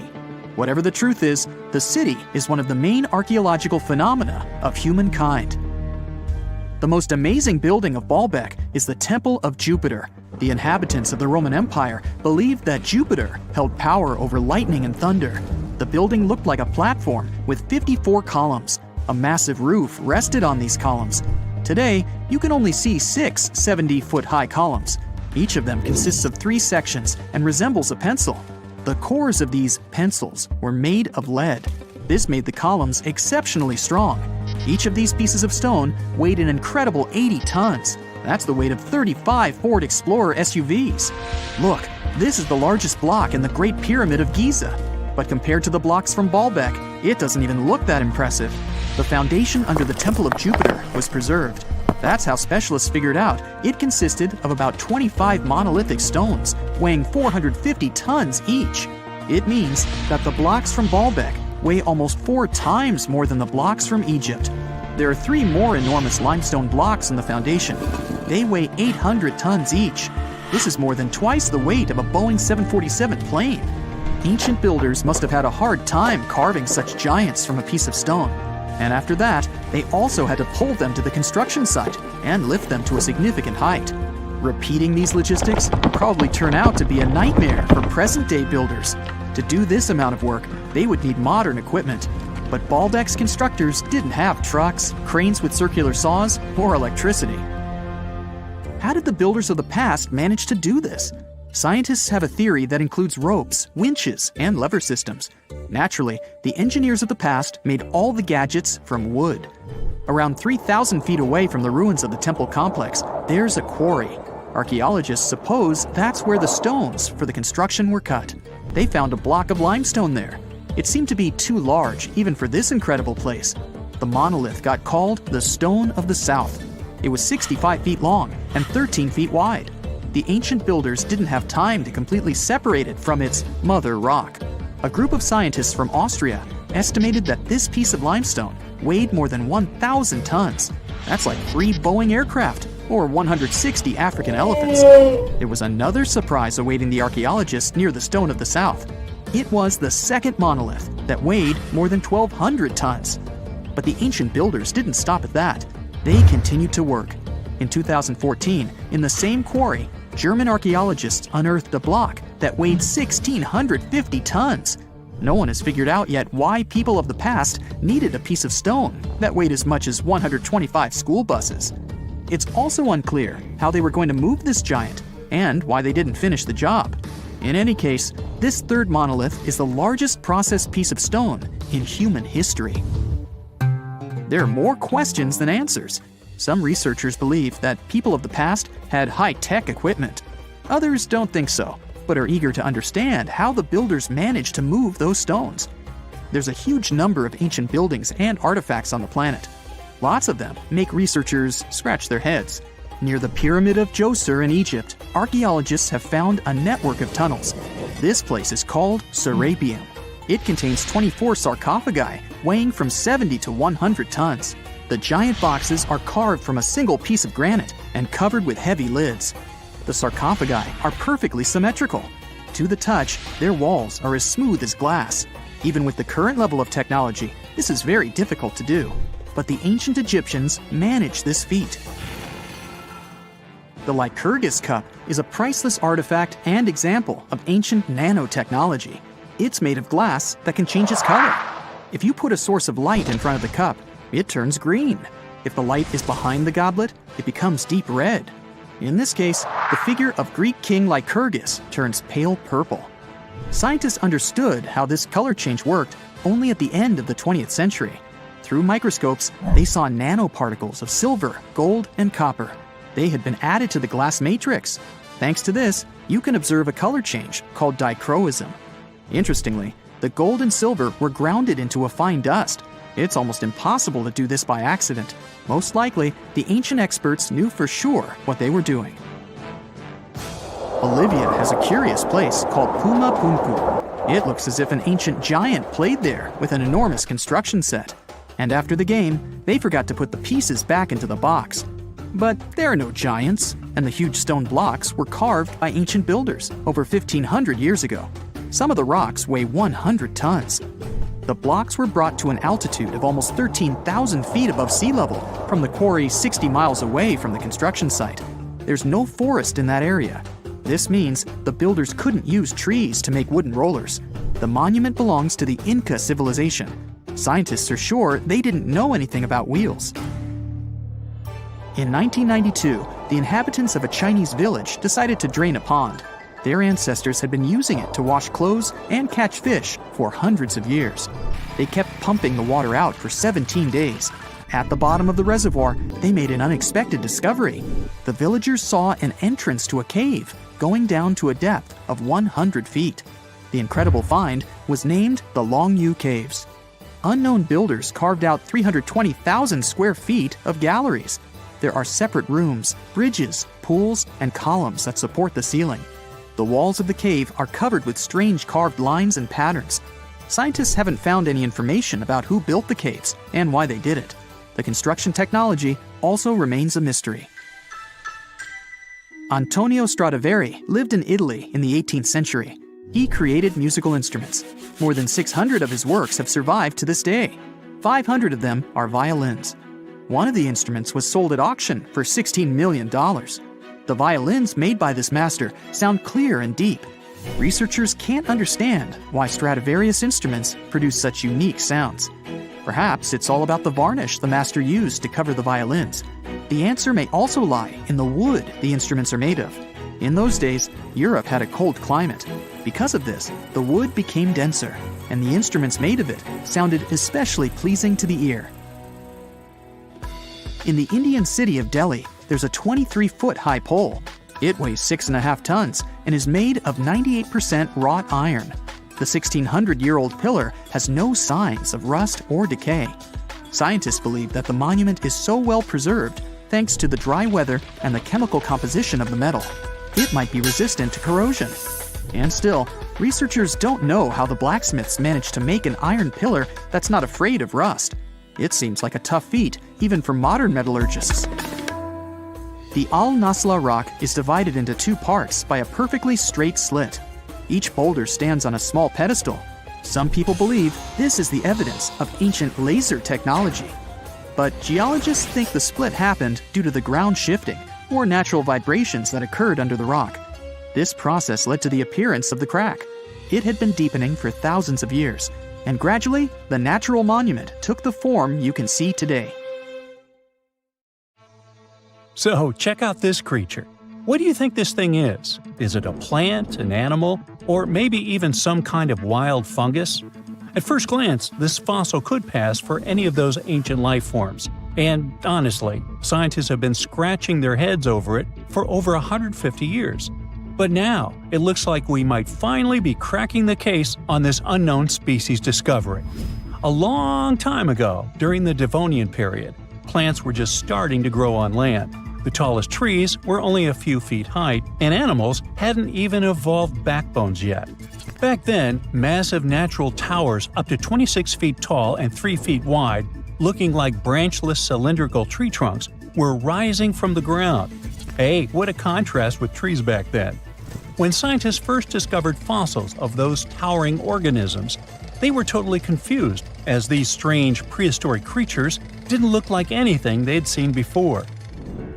Some thought they were weird cone-bearing trees. Others guessed they might be underwater plants like giant seaweed or lichens, which are partnerships between fungi and algae. The mysterious objects received a name, Prototaxites. When scientists studied them up close, their internal structure reminded them of a bunch of different things. They couldn't believe a 20-foot-tall fungus or algae could be real, but that's what the fossils showed. Then most scientists decided that Prototaxites were giant fungi. But still, something didn't feel right about it. In 2007, they decided to finally get the Prototaxites mystery explained and ran a chemical test on the fossils. So they looked at the types of carbon inside them and compared them to regular plants from the same time. If Prototaxites were plants, the carbon ratios would match, but they didn't. That means Prototaxites weren't plants, and they received carbon in a different way, not by photosynthesis, but probably more like fungi do. But then again, they looked nothing like the mushrooms we know and love today. Prototaxites were giant, likely the largest living things on land at their time. And even if these strange prehistoric creatures were some fungi of their sort, then it's weird they don't have any living relatives today that would resemble them. So, if we put all this together, It looks like prototaxites are an entirely different and previously unknown life form that didn't leave any offspring. Now, prototaxites aren't the only unclassified organisms on Earth. About 600 million years ago, there were no fish, no sharks, no crabs. Just simple life forms like algae and bacteria drifting through calm, shallow seas. But some seriously strange creatures, completely unlike anything we see today, lived among them. They looked like underwater ferns, stood perfectly still, and absorbed nutrients straight from the water. These bizarre life forms were rangeomorphs. They ruled the oceans that were thick with nutrients back then. So rangeomorphs didn't need mouths, eyes, or muscles to survive and just soaked up whatever they needed. Some of them were as small as a finger, and others grew as tall as 6.5 feet. But as Earth entered the Cambrian period, the oceans became much more competitive. Fast-swimming creatures with limbs, eyes, and jaws showed up and ate the same food faster, and maybe even ate the rangeomorphs themselves. The chemistry of the oceans also started to shift, and the nutrient-rich waters became more like today's oceans, where food floats around in particles that active animals scoop up. So the rangeomorphs vanished forever, but scientists still find their fossils all over the world, preserved in ancient rock. They had an incredible fractal design, a pattern that repeated itself at every level, from the smallest branches to the full body. Using fossil clues, researchers built 3D computer models of what rangeomorphs looked like. They found out that these strange prehistoric creatures filled their space in a nearly perfect way. They were like optimized living sponges. But scientists still can't agree on where exactly rangeomorphs fit on the tree of life. At first, they argued over whether they were plants, animals, fungi, or something completely different. Now, most agree they were primitive animals, though they were so different that they might deserve their own unique branch, what scientists call a clade. And then there was Dickinsonia, another prehistoric creature that was so strange that scientists couldn't even agree on what it was for nearly 100 years. Some thought it was a giant single-celled amoeba. Others thought it was a type of lichen, or maybe a failed evolutionary experiment. This bizarre life form lived about 558 million years ago, long before dinosaurs, sharks, or even insects showed up. After many years of studies, Australian researchers finally got proof that Dickinsonia was an animal, and possibly the oldest one scientists have ever found. They solved the mystery thanks to really well-preserved fossil fat molecules stuck in the rock near the White Sea. These molecules were a type of cholesterol, the kind of fat found in animal cells. If cholesterol is present, it almost certainly came from an animal, sort of like animal DNA. Dickinsonia lived millions of years earlier than scientists had previously thought, and didn't look anything like modern animals. It had no head, no mouth, no arms, no legs, and definitely no organs. It was oval-shaped, like a giant pill bug or flattened jelly bean, with weird ridges running across its body. Some were tiny, but others grew up to 5 feet long, the size of a person. It didn't swim or walk, but was just lying on the seafloor, soaking up nutrients from the water or absorbing stuff through its skin. It was tricky to identify because most fossils came from high-pressure rock, where heat had destroyed all the delicate organic stuff scientists needed to study. To get to the good fossils, researchers had to rappel down 300-foot cliffs, dig out huge blocks of sandstone, throw them down, wash them, and then repeat the process. And inside one of those sandstone slabs was the fossil that changed everything. That helped finally confirm that Dickinsonia was an animal, which proves that complex animal life existed before the Cambrian diversification, where tons of new animals with bones, eyes, and limbs suddenly appeared. Scientists think the spot where they found these fossils might hold more clues about ancient life. For a long time, scientists had no clue what other group of ancient life forms, slime molds, were. These weird jelly-like blobs that pulse and ooze on rotten logs and forest floors aren't fungi like mushrooms, though people thought they were for years. It turns out they're more like amoebas, squishy, single-celled organisms that can move around. There are over 900 species of slime molds all over the world. You'll find them in soil, leaf litter, and especially on decaying wood. Scientists found them trapped in amber from 100 million years ago, and it looks just like modern slime molds. Scientists still know very little about how slime molds interact with other species, what role they play in ecosystems, or how they think without a brain, nerves, or a control center. But somehow, they can make decisions and adapt to their surroundings. It makes them a lot like social insects, like ants or bees, where no single bug is in charge, but the colony still works together as a smart group. Even without brains, scientists have trained slime molds to solve mazes just by responding to chemicals and learning from their environment. One way these organisms learn is through a process called habituation. It's sort of like how you get used to cold water after jumping in a lake, or stop noticing an annoying buzzing noise after a few minutes. That's your brain helping you tune out something harmless. Some slime molds can do this too. If they get in nasty conditions, like salty, dry, acidic environments or chemicals, they'll avoid them at first. But if there's food on the other side, they'll eventually get used to it and push their way through. And if you let slime mold go dormant and wake up a year later, it still remembers how to deal with salt. They even seem to be able to decide where to go based on where they found food in the past. With more and more unknown species discoveries, scientists can paint a better picture of Earth's biological past. If there's a question that still baffles archaeologists to this day, it's this one. How did the ancient Egyptians build those magnificent pyramids? As far as we know today, their resources were quite limited, especially in terms of tools and building materials. We still don't have a fully satisfying answer, but hey, we've got some pretty amazing theories worth considering. The leading contender among these theories involves the clever Egyptians employing a sneaky strategy. Now picture this. They constructed a slanted and curving mound made of bricks, earth, and sand encircling the pyramid to be. As the pyramid grew taller and taller, they simply increased the height and length of this wacky structure. It's like they were playing an ancient game of Jenga. Now, how did they get those massive stone blocks up there? Well, according to the legendary ancient Greek historian Herodotus, they used sleds, rollers, and levers. It sounds like they turned construction into a supersized game of tug-of-war. And guess what? Herodotus also claimed that the Great Pyramid, the one from Gliese, the granddaddy of them all, took a whopping 20 years to build. There's more. Herodotus also dropped a mind-boggling number on us. 100,000 men were supposedly involved in this pyramid extravaganza. Did they hire the entire Egyptian population? Well, it might not be as far-fetched as it sounds. These men were probably mostly farmers, so they probably focused on the pyramids when there wasn't much work to be done in the fields. Like during the flood season of the Nile River. Obviously, specialists in the archaeological community had something to add to this theory.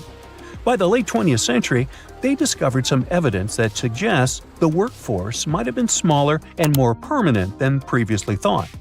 Instead of a massive army of 100,000 pyramid builders, they proposed that a modest crew of around 20,000 workers, accompanied by support personnel like bakers, physicians, and even spiritual leaders, could have gotten the job done.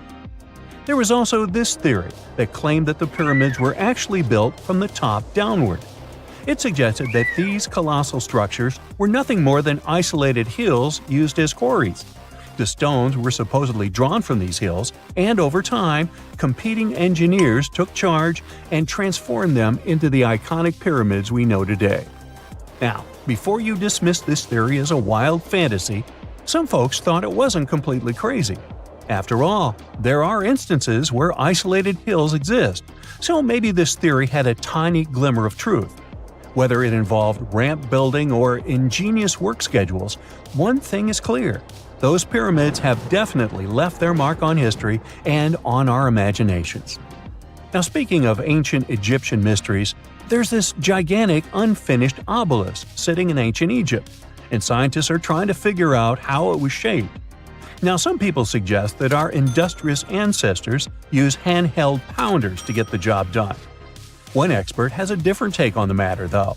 He argues that if we take a closer look at the pattern left behind by the shaping tool, will notice something peculiar. The walls of the trenches surrounding the obelisk display a neat and even pattern, which is pretty unlikely if they were pounded away by mere mortal hands. According to this expert, those horizontal striations are usually the result of a tool that takes breaks while removing material, leaving its mark on the surface. But wait, there's more. Imagine the tool being rocked back and forth against the trench walls, clearing away the waste to keep the trench from narrowing. Well, in that case, the tool might have left some funky horizontal striations where it was pressed against the sidewall. This sounds like some fancy technology at play, don't you think? And guess what? The dynastic Egyptians probably didn't have access to that kind of know-how. Another famous Egyptologist from way back also uncovered a bunch of core drills during his adventures. Although the actual drill bits are missing, his collection houses these particular core remnants made of limestone, alabaster, and even granite. These constructions aren't the only amazing thing the ancient Egyptians left behind, though. As it turns out, the Egyptians were the genius minds behind the creation of the handheld mirror. Yeah, that little mirror you use every day to check yourself out. But here's the twist. These mirrors are like pieces of art.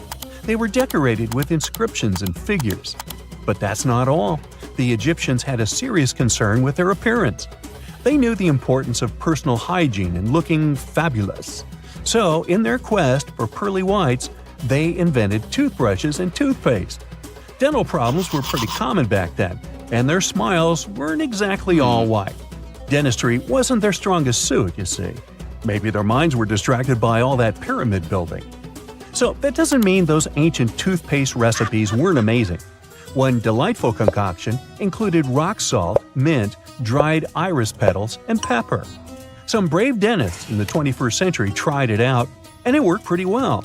Ground-up ash was also used in another recipe to create a tooth cleansing paste. Mint was missing, so that didn't do much for their breath. That's when the genius Egyptians came up with the world's first breath mints.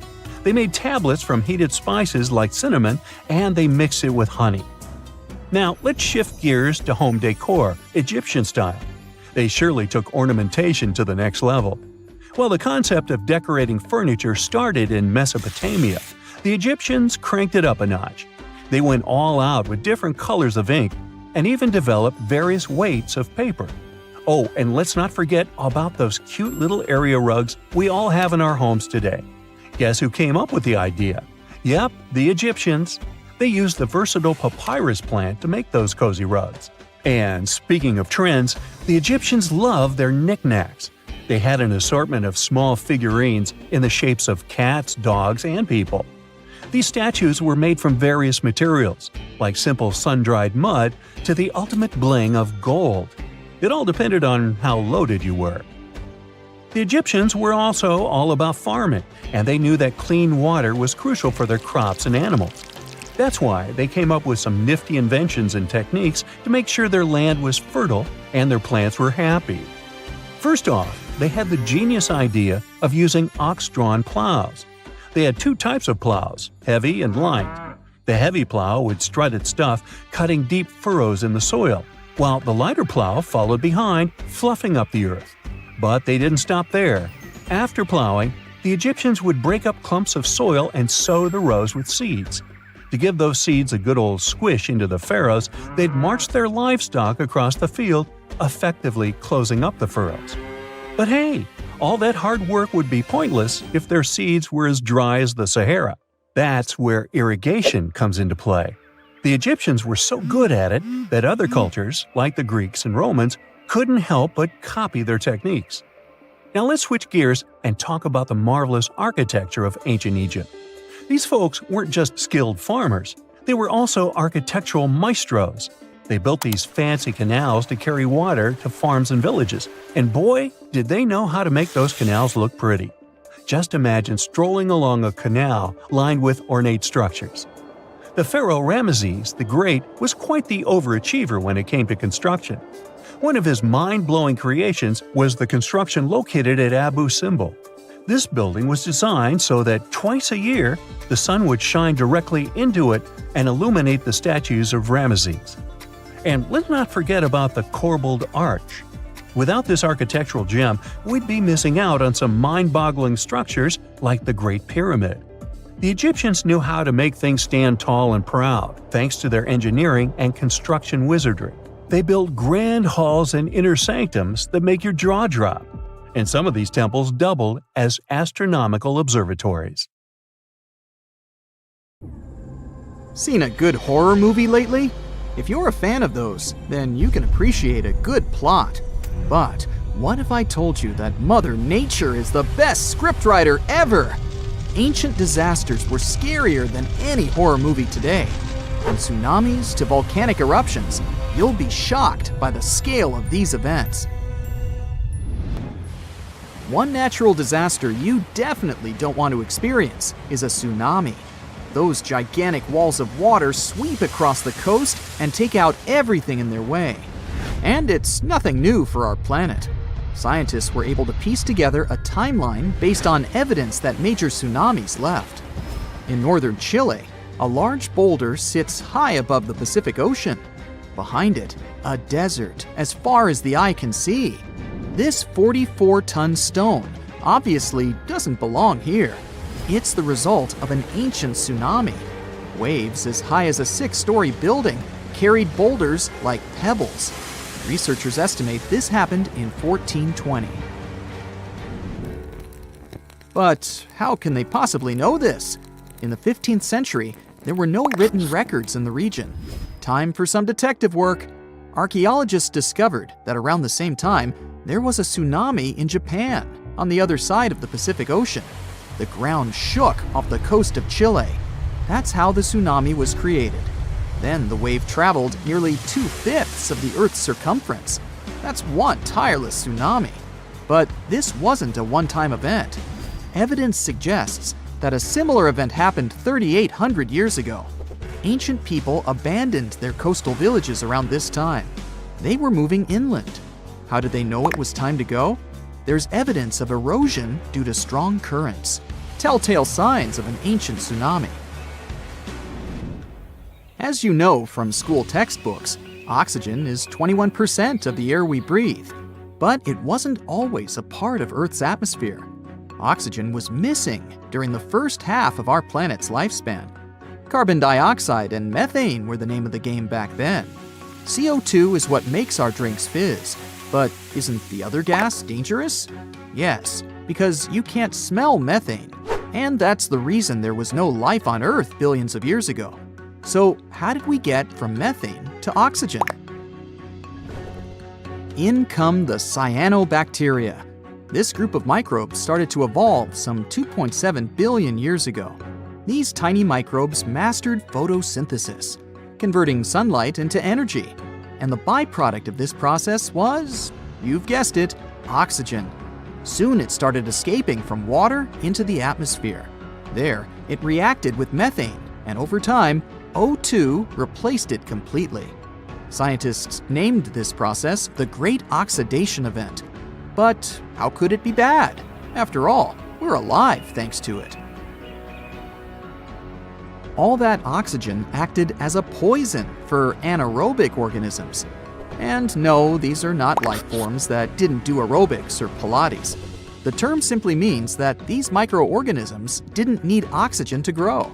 Too much oxygen, and they would be goners. And that's precisely what happened. Scientists spoke of an oxygen overshoot that changed Earth's atmosphere for good. The disappearance of most anaerobic organisms was an early example of an extinction event. They didn't like the atmosphere at the time and decided to step down. But look on the bright side. They made room for oxygen-loving humans to enter the picture. Let's go to Turkey. No, not the seaside resorts that tourists visit in the summer, but the region of Anatolia in the southeast of the country.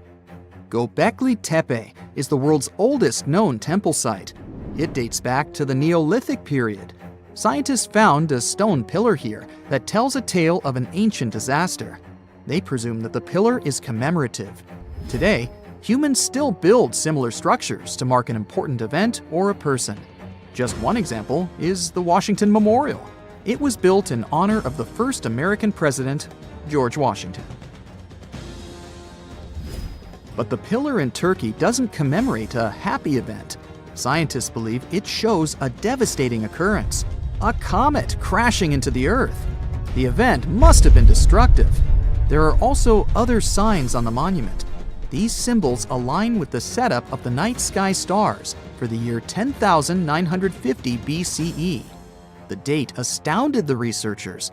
It matched their earlier research of an ice core sample in Greenland.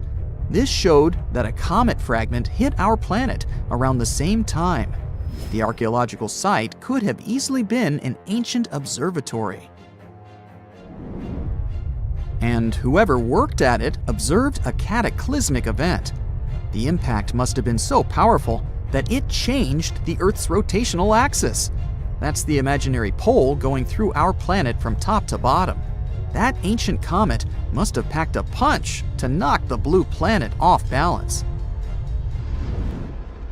Have you heard of the city of el-Hammam in the valley of the Jordan River? The reason why your answer is probably no is that the city doesn't exist today. It completely disappeared around the year 1650 BCE. It was one of the 3 major cities in this part of the Middle East. Together, these 3 cities had a population bigger than Palm Springs today. At the time, el-Hammam was a metropolis. It even had high-rises, 5-story buildings constructed using mud bricks. But archaeologists found strange markings on them. The bricks melted as they were exposed to high temperatures. Yes, sound the fire alarm. Some sort of disaster had caused a major fire. Archaeological finds pointed to a suspect for such damage: a rock from space. So, where was the crater? This comet, or an asteroid, never made it to the ground. It was traveling at high speed, so it disintegrated before hitting the ground. Such an event is called an airburst. The largest witnessed meteor airburst happened over Tunguska in the north of Asia in 1908. Scientists estimated that the airburst in el-Hammam happened 2.5 miles above the city. This event released a lot of energy. Air temperature quickly rose to 3,600 degrees Fahrenheit. That's hot enough to set clothes and wood on fire in an instant. Mud bricks and tools made from metal start to melt when exposed to such heat. This would explain the evidence scientists unearthed. But there was one more find: salt. The event was so powerful that it distributed salt over the region around the Dead Sea. Any farmer will tell you that salty soil and crops don't go well together. People started moving away from the area because they couldn't grow food. Imagine an island with whitewashed villages surrounded by a sapphire blue sea. Such a place exists in reality. It's the island of Santorini. But the history of this place hides a tale of destruction. The island is of volcanic origin. This means that a violent eruption created it some 3,000 years ago. Now there are 2 islands. The bigger one is shaped like a horseshoe. When you look at them from above, the 2 islands look like they form a circle. That's because they were once a single island. It had a large mountain and was round in shape. But then it all changed almost overnight. One of the largest volcanic eruptions in human history tore Santorini apart. The earth trembled, tsunamis formed, and clouds of ash filled the sky. A daunting image. People felt the eruption hundreds of miles away. When it was all over, seawater rushed into the caldera of the former volcano. That's why the water in the lagoon has such a beautiful color. Scientists know so much about Santorini's past because of an unlikely assistant: a tree. The juniper tree, to be exact. People use its aromatic wood for everything from furniture to making pencils. On the Greek island, its rings revealed the tale of the ancient eruption. As a tree grows, it doesn't only go up, it expands sideways as well. Each new layer of bark adds a ring to the trunk. It takes a year for one ring to form. And on Santorini, one ring was unnaturally pale. The scientists did the math and voila, they dated the eruption to 1560 BCE. You know how it goes. As the years pass, common knowledge slips away faster than you can say, "What's that thingamajig for?" Just think, our grandkids will probably be scratching their heads over the buttons on our old school phones. So it's no wonder that some ancient artifacts have got us all stumped too. Take a look at this funky object. Any guesses on what it is? A musical instrument, a toy, or maybe something out of this world? Beats me, and even the experts have no exact answer. This little guy is a Roman dodecahedron, discovered by some amateur archaeologists near Lincoln, England. It's shaped like a fist and made of a mix of metals. Now, as for what this thingy was used for, that's the million-dollar question. Supposedly, these guys were all the rage back in the day in northern Gaul and Roman Germany. According to some ancient maps, similar dodecahedrons have turned up in Europe, Britain, and even along the maritime Silk Road in Southeast Asia. The plot thickens as more and more of these dodecahedrons pop up. Some had wax inside, leading scientists to think they were candle holders. Others think they might have been used for knitting gloves, since none have been found in warmer regions. There's even one found in Geneva with zodiac signs etched on it, sparking some woo-woo theories about fortune-telling. And now a fresh discovery has got everyone's head spinning. Could this be some kind of sacred tool for the Romans? Who knows? Maybe it's the first multi-tool ever, invented way before Swiss Army knives were a thing. Carved stone balls from Scotland are another historical mystery. They most likely date back to the late Neolithic period and come in various types, from sandstone to granite. They're all roughly the same size and have intricate, evenly spaced patterns of circular bosses or knobs. Most of these designs have 6 bosses, but the number can range from 3 to 160. Some of these balls are more skillfully crafted than others, and a few even have extra decorations. There are over 400 carved stone balls and mostly found in Scotland, although some have turned up in northern England and Ireland. These stone balls rarely show signs of damage or use, and there are no clues that would give away their function. Most experts think they weren't practical tools, but had some symbolic or social importance, probably a sign of power or prestige within their communities. The Folkton drums are the 3 stone cylinders from Neolithic Britain, discovered in the late 19th century in a burial mound in East Yorkshire. Nothing similar has been found anywhere else in the British Isles from any prehistoric period. Each drum is decorated with unique designs covering the sides and domed tops. The decorations are mostly geometric, arranged in panels with stylized human faces peeking out from 2 of the drums. Recent studies of the artifacts using new technologies show that the designs had been carved and recarved over time. A team of experts also analyzed the composition of the drums, and it turns out that they were made from local chalk. In the late Bronze Age in Europe, long before coins became common, finely crafted metal objects served as portable wealth and symbols of high status. Across Europe, archaeologists have found all sorts of artifacts, from gold adornments worn by elites to large bronze cauldrons used in feasts. Beautifully decorated gold rings discovered in Wales are among these items. They're known as lock rings and may have been used to hold hair. Now they're flattened after spending nearly 3,000 years underground. They used to have cone-shaped openings at each end. They were found at different times, but were likely worn as a pair and buried together in a single hoard. Other Roman artifacts made of the copper alloy were first catalogued as lunate pendants.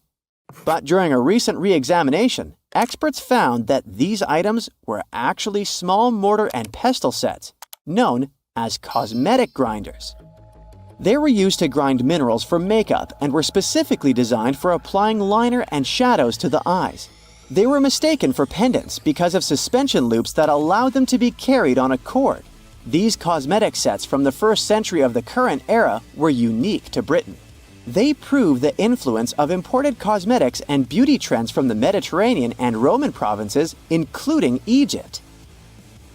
The Salzburg Cube, also known as the Wolf's Egg Iron, was discovered in the late 19th century in Austria. It doesn't really look like a cube, but is more like a rounded object with two flat sides. Down the middle, it has a groove, and the surface is covered with pits and craters. Workers accidentally found this artifact when they blew apart a piece of coal.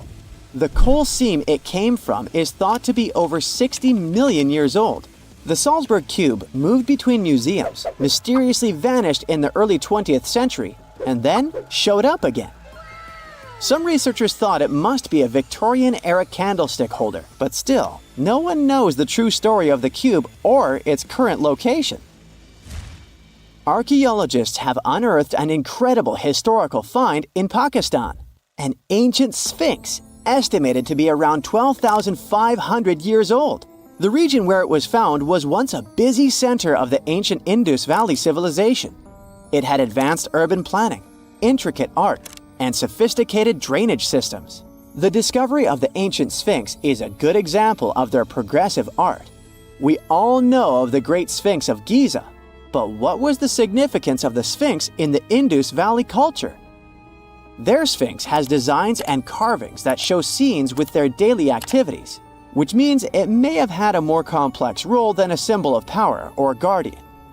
It could stand for a balance between humans and nature, or even a deity associated with agriculture. Areca in Chile sits on the sandy dunes of the Atacama Desert, known as the driest desert in the world. Long before this coastal town was built in the 16th century, the Chinchorro people called this region their home. Archaeologists found hundreds of their mummies. Radiocarbon dating showed that these mummies are over 7,000 years old, which makes them 2,000 years older than the famous Egyptian mummies. The Chinchorro used special techniques to preserve the mummies, not just relying on the dry climate for that. And unlike the Egyptians, they didn't just do it for the elite members of their society, but for everyone, no matter what age or status they had. The local people living in Areca now are so used to finding mummies in their backyards that they don't feel weird about living among them. In the winter of 1850, a powerful storm with extra high tides hit the west coast of Orkney, Scotland. The wind and waves ripped away the surf, covering a mound, and revealed stone-built structures beneath. A local antiquarian decided to dig up the village that he thought was from the Iron Age. He managed to unearth the remains of 4 houses and many artifacts from 2 villages. The villages had been buried under sand, so everything was really well preserved. Carbon dating wasn't a thing back then yet, so it was tricky to tell the exact age of the villages. Almost a century later, with new tech, researchers were finally able to tell that the place was actually from Neolithic times. You can still see stone dressers and box beds in the prehistoric houses. Archaeologists and historians working on the famous terracotta army think that it might have been inspired by or modeled on ancient Greek sculptures. It would mean there was a cultural contact between East and West much earlier than we thought, long before the Silk Road trade route. There was probably Western influence in China during the era of its first emperor, who took the throne in 246 before the current era. Before that time, China didn't have a tradition of building life-sized sculptures. Earlier terracotta soldiers were much smaller, less than 10 inches tall. Greek artists might have even been present to train Chinese sculptors. Archaeologists have been studying Petra in Jordan for 200 years, and in 2024, they found something they had never seen before. It's a tomb with at least 12 complete human skeletons and artifacts that are over 2,000 years old right in front of the treasury. Bronze, iron, and ceramic items were placed with the deceased, which shows how people honored their loved ones when they passed away. It's a rare chance for scientists to learn more about the Nabateans, an ancient group of Arabian nomads who built Petra. The objects found in the tomb under Petra's treasury are in amazing condition, but the skeletons became fragile because it's damp inside the tomb. They plan to study the remains and extract DNA to see if the people in the tomb were related. While some scientists are solving tomb mysteries, others have trained AI to find new ancient sites for them. They've created an algorithm that works with a special type of satellite imagery. This technique uses radio waves that can peek under things like sand, soil, and even ice to find hidden objects. AI will help search a huge desert on the Arabian Peninsula called the Empty Quarter for archaeological treasures. The lead scientists of the experiment trained the algorithm to recognize hidden locations using data from a site they had found before. The new tech can discover buried structures within 20 inches, which is very precise. Another groundbreaking tech, LiDAR, which means light detection and ranging, helped archaeologists reveal new hidden cities all around the world. LiDAR can see big structures beneath layers of vegetation and map even subtle changes in ancient landscapes. They use it to scan large areas from a small plane flying over places that aren't so easy to study from the ground, like dense jungle. In 2024 alone, they found new Maya settlements in southern Mexico, gardens, roads, and rivers in Ecuador's Amazon rainforest, ancient ruins on the Pacific island of Tonga, and the remains of 2 medieval cities along the Silk Road route in Uzbekistan. Maybe some smart technology can also explain what Marge Simpson is doing on Earth in an ancient Egyptian tomb from 3,000 years ago. The drawing, featuring a woman with yellow-colored skin, a blue crown, and a green outfit, is alarmingly like the famous cartoon character. If you don't see a resemblance here, I hope you'll at least enjoy an amazingly well-preserved necklace with amethyst and agate beads. It's from another recent find from Egypt, an ancient tomb with 11 sealed burials near Luxor. Archaeologists also found 2 copper mirrors, one with a lotus-shaped handle and the second with a unique design of the deity of the sky, women, fertility, and love in ancient Egypt. The hair of the figurine was originally made from almost 4,000 mud beads. Another awesome find from 2024 is an ancient Greek shrine with intact burials, a sarcophagus, and plenty of gold inside. They think it was built before the year 300 before the Common Era, and the marble lions, also found inside, were made from the same marble as the Parthenon in Athens. Greece is so full of ancient treasures that the city of Thessaloniki will house around 300,000 of those artifacts in their new subway system. Meanwhile, archaeologists in France have found a monument unlike any other, and they can't figure out what it was used for. It's direct proof that people used to live here between the Neolithic and the early Iron Age periods. The coolest part is a monument made of 3 unique shapes that fit together like puzzle pieces. Some gravel found in the monument could mean there used to be a wooden fence called a palisade. People who built it probably used it for protection or decoration. The team studied the layers of soil around the monument to learn more about its origins. The only tools found so far were sharp flint stones, not the cartoon characters, which were used during the Neolithic period. The next step will be radiocarbon dating to figure out exactly how old the site is. Now, the oldest saddle ever found so far was found in the grave of a woman near the edge of the Taklamakan Desert in northwest China. This saddle is the oldest ever discovered. It was crafted from pieces of leather that were sewn together and stuffed with straw and animal hair to make it soft. Now, normally, things made from natural materials like this don't last very long because they rot or fall apart. But the Taklamakan Desert is so dry that it helped preserve the artifact. The herdswoman who used the saddle was buried in her full riding attire, so this proves that not only men used saddles and took part in herding and traveling. Now let's shift to Guatemala, where an ornate jade mask made by the ancient Maya people was waiting for centuries to be discovered. Scientists use radiocarbon dating to figure out the age of the mask. They believe the mask may represent a Maya storm deity, a powerful figure in their mythology. These kinds of masks were often made to honor Maya royalty, and they were placed in the tombs of kings and queens when they were buried. The king's tomb was also decorated with carvings made using tools crafted from volcanic obsidian. After 15 years of searching, scientists may have finally figured out where the altar stone of Stonehenge comes from. They compared the tiny minerals inside the altar stone with rocks from many places in Wales and England and ruled out lots of spots. Then they found the perfect match with a place in Scotland, more than 466 miles away from Stonehenge. This area might even be Orkney, a group of islands in the far northeast of Scotland where a lot was going on during the Neolithic period. The big question now is how ancient people moved such a massive stone so far. The altar stone is over 16 feet long and weighs more than 6 tons. The new theory is that they might have used boats to carry it across the coastline and rivers. Once it was close to Stonehenge, they theoretically dragged it across the land using wooden sleds, ropes, and a lot of teamwork. Meanwhile, in the north of France, an ancient home popped to the surface during the construction of a new house. It turned out to be a luxury urban house for the elite from the 2nd century of the Common Era. The inside of the house was destroyed by a fire, but under the destroyed layer, there are beautiful, real-size fresco paintings. Turkish archaeologists unearthed the arm and foot bones of elephants that lived around 9 million years ago. They also found fossils of early horses, giraffes, and even saber-toothed cats.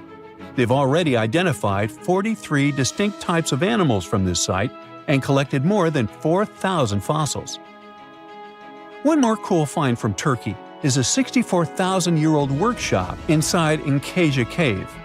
It looks like people used it for 24,000 years non-stop. There are some tools inside, like flakes and blades, which were made inside the workshop. In eastern Turkey, a farmer accidentally found a 1,000-square-foot mosaic from the late Rome and is still in one piece after all this time. The pattern shows dozens of trees, plants, and animals that were found in ancient Turkey. There could be more treasures in the area, so they plan to keep digging. Our final stop will be in Sicily, where archaeologists uncovered a huge ancient thermal complex. Inside, they found 2 rooms with floors covered in colorful mosaic designs, along with a large courtyard surrounded by arched wings. As they kept digging, they discovered more parts of the ancient city. They found new roads and the remains of a huge complex, along with stretches of old stone walls that were part of the city's fortifications. These discoveries are helping scientists imagine what the city might have looked like during ancient times. No one knows for sure whether the bathhouse was built by the Greeks or the Romans, since both civilizations lived in Sicily long ago. Most people know that pyramids were built as grand tombs for the pharaohs, designed to ensure they had a smooth journey to the afterlife. The Great Pyramid of Giza, for instance, was constructed for the pharaoh Khufu. But what most people don't know is that this whole pyramid building trend started right here with the step pyramid of Djoser about 4,700 years ago. This massive structure was built for Pharaoh Djoser, a ruler from Egypt's 3rd dynasty. It rises 7 layers high above the ground and stands about 200 feet tall. We think of it today as a phenomenal architectural project, but for ancient Egyptians, the step pyramid of Djoser turned out to be more like a massive experiment, a trial run, if you will, to perfect their building skills before they moved on to even more ambitious pyramids. Reaching new heights is super exciting, but the real mystery is what is going on below the ground. In this pyramid's underground labyrinth, there is a network of tunnels stretching about 3.5 miles long, and some researchers believe these tunnels might have been part of a sophisticated water system that could completely change what we think about pyramid construction. Let's talk about this massive complex located in Saqqara. Surrounding the pyramid, there's what's known as a dry moat, a continuous trench that is up to 164 feet wide and almost 2 miles long. It forms a sort of rectangular shape around the pyramid. This trench has an average depth of about 65 feet. Now, if you were to add up all the earth and rock they dug out to create this moat, it would be about 10 times the volume of the step pyramid itself. For the longest time, people just assumed this trench was nothing more than a huge quarry, a place where they dug up stone and clay to build the step pyramid. Makes sense, right? But when you take a closer look, it doesn't add up. The trench is too narrow and deep to be practical for mining, and its layout doesn't match anything we know about ancient Egyptian quarrying methods. Plus, some sections of the trench are actually covered with a rocky ceiling, which would have made it nearly impossible to use as a quarry. Another theory suggests that the dry moat had some kind of spiritual significance. Maybe it was a sacred place, where souls of nobles gathered to serve the late king in the afterlife. There are even niches in the walls that work as a hint at this spiritual function. But most researchers believe that this purpose likely developed much later, long after the complex was built for Djoser.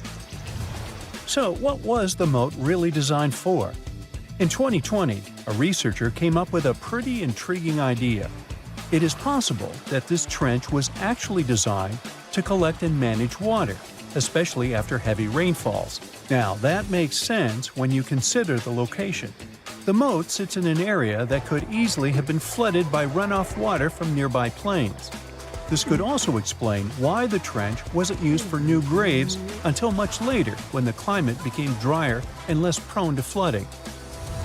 The story becomes even more intriguing, as this trench appears to be part of a larger, more complex hydraulic system within the Djoser complex. It is like the trench has several compartments, carefully carved out of the rock and connected by tunnels. These compartments likely served as a part of a water treatment system, where water would flow from one compartment to the next, getting cleaner as it moved along. Now, here is where things start to tie into the pyramid itself. The Djoser complex has a series of underground shafts, and some researchers think that water from the moat's deep trench might have been used to power a hydraulic lift system, and this giant water-powered elevator could have been used to raise the heavy stones needed to build the pyramid. It worked like a volcano, but instead of lava, water did the heavy lifting. Imagine a big deep hole in the ground at the center of the pyramid site. Inside this hole, there was a huge wooden platform, kind of like a giant raft that could move up and down. When the workers wanted to lift a heavy stone, they would fill the hole with water. As the water rose, the wooden platform started to float up, carrying the stone with it, almost like a giant water-powered elevator. When the stone reached the right height, the workers slid it off the platform and onto the pyramid. The idea is that water from the deep trench, after being cleaned and filtered, would flow into these shafts. A massive float, possibly made of wood, would then rise as the water filled the shaft, lifting the stones up to where they were needed for construction. Once the stone was in place, they'd let the water out, lowering the platform back down to the bottom, ready to lift the next stone. This fancy hydraulic lift system could have been a game changer, making the whole building process a lot faster and more efficient without using a lot of workforce. It is like the ancient Egyptians were already embracing the whole idea of work smarter, not harder. But of course, not everyone is on board with this theory. Some experts argue that the area where the step pyramid of Djoser was built couldn't have held enough water from occasional rains to maintain such a fancy hydraulic system. The main theory suggests that, in the past, there might have been some kind of lake nearby that would have filled up after a period of rain, and this lake could have supplied water to the complex's hydraulic system. But there is no mention of such a lake in any ancient Egyptian writings, so it might be more of a what-if situation than a reality. And then there's the issue of the hard work itself. Remember when I said this method could have allowed the ancient builders to raise stones with far less effort? Well, that might not be entirely true. According to some experts, just building this hydraulic device would have required a lot more heavy work than simply moving the stone blocks using good old-fashioned manpower. And let's not forget, the step pyramid of Djoser is like a baby pyramid compared to those that came later. The stones used for Djoser's pyramid weighed, on average, about 660 pounds each, which is nothing compared to the more than 2.5-ton blocks used later for the pyramid of Chephren. If this cool water lift theory gets completely ruled out, we still need to explain how this pyramid was built in the first place. To answer that, we need to rewind a bit and talk about the original plans. See, before Djoser's tomb became a pyramid, the idea was to construct a simple mastaba. This type of tomb was pretty common in earlier periods, a flat-roofed, rectangular structure with sloping sides. But after the original mastaba was finished, they decided to expand it a bit, by adding more layers on top. And then they added even more layers, until the construction reached 6 distinctive steps, each one smaller than the previous. And they probably did all this by raising those heavy stones using ramps, not a water-powered elevator. There is still so much we don't know about the Step Pyramid of Djoser. More research is definitely needed to fully understand how this system worked, or if it even existed at all. But the idea of using water to help build the pyramid adds a whole new layer to our understanding of ancient Egyptian engineering. It's a powerful reminder of just how clever and resourceful those builders were, using the natural landscape and the power of water to create one of the most iconic monuments in history. Welcome to Rapa Nui, better known as Easter Island. It's a tiny speck in the vast Pacific Ocean, 2,200 miles away from the coast of Chile. This island is most famous for its eerie moai statues. This place is also home to one of the most mysterious writing systems in the world, called Rongorongo. We found it on 27 small wooden tablets. For years, historians have been arguing about the true history of these tablets, and now we might have found the truth. Humans first set foot on this island in the 12th century. For many years, it was home to the Rapa Nui people. They were pretty isolated out there in the Pacific Ocean until Europeans arrived in the 1720s. Europeans brought with them lots of troubles, leaving only a small fraction of the native population alive. Later in the 19th century, a missionary, Eugene Iro, went to the island and discovered the wooden tablets with intricate symbols carved on them. He wrote how marvelous they are, but there are hundreds of them on the island, and that they can be found in every household. But unfortunately, not all of them survive to this day. We've only got 27 of them. Some of them were heavily weathered, burned, or otherwise damaged, and now they're scattered all over the world in museums and private collections. Some of the language's artifacts were carted off to Tahiti and then to Europe by Europeans, leaving none behind on Easter Island itself. The 4 sacred tablets found their home in a congregation in Rome. They were the ones used in the recent discovery. For years, historians have been arguing whether this writing system was made up by the islanders themselves or they borrowed it from Europeans. To find the truth, they decided to use a technique called radiocarbon dating. All organic materials, like wood, charcoal, and so on, contain a tiny amount of a radioactive form of carbon called carbon-14. When life comes to an end, things stop taking in carbon-14, and the amount they had starts to decay over time. By measuring how much carbon-14 is left in a sample, we can assume how old this sample is. This is how we learn the age of many fossils and artifacts. So, they looked at the age of some Rongorongo tablets. 3 of them were crafted from trees grown in the 18th or 19th century, which aligns with the arrival of Europeans. However, one of them is older than the Europeans' first visit to the island. There are 2 reasons to believe that Rapa Nui people created this writing system themselves. First, Rongorongo works differently from European languages. Decoding it is a pretty hard task. Unlike English, this language boasts over 400 unique glyphs, none of which resemble any known writing system.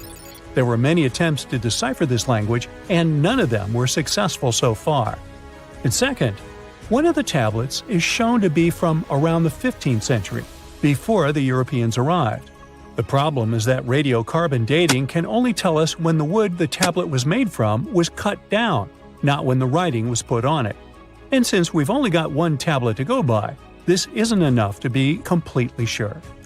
On the other hand, why and where would they preserve cut wood for over 200 years just to grab it and write something on it one day? But anthropologists and historians say that it's possible. Scarce wood resources might have led the islanders to reuse old driftwood, which could be centuries older than the writing itself. This is known as the old wood problem in archaeology. Plus, the tablet looks very preserved. It was maintained to protect it from wood-damaging insects, humidity, and so on. That's why it survived over the centuries. Whatever is written on it, it was probably important for the Rapa Nui people. Now, all of these are guesses and clues, but scientists are cautiously optimistic. They believe that Rongorongo could be one of the rare instances of independent writing invention, like those of the Sumerians or the Egyptians. But we need more evidence. In the Rapa Nui language, Rogo means to recite or to declaim. Not everyone could write, only a select few. Probably only the elite of Easter Island, mostly men, knew and could read this written language. After colonization, none of them survived. So now we have to rack our brains trying to figure out what's written here. First, scholars can't agree on what type of script it is. We aren't even sure that this was their language. But even if it was, we don't know whether it's a primitive form of writing or a fully developed system.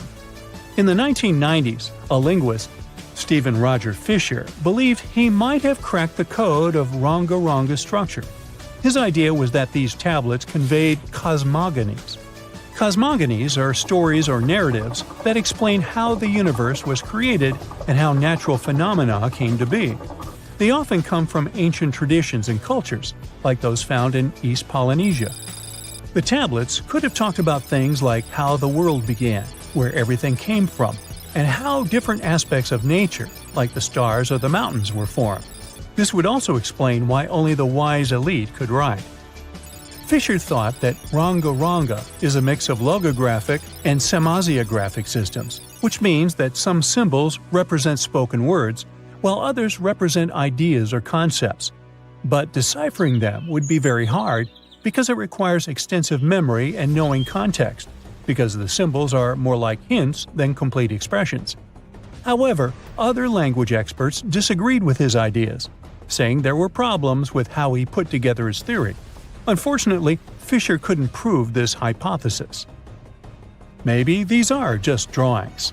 If we look at the tablets, there are some things that look recognizable: people, animals, plants, and geometric shapes. There are some birds. One of them looks like a frigate bird, which Rapa Nui people associate with the deity Maki Maki. There are also fish, centipedes, and so on, or at least these glyphs look like them. Could it be just art or a form of decoration? Maybe, but there are some problems.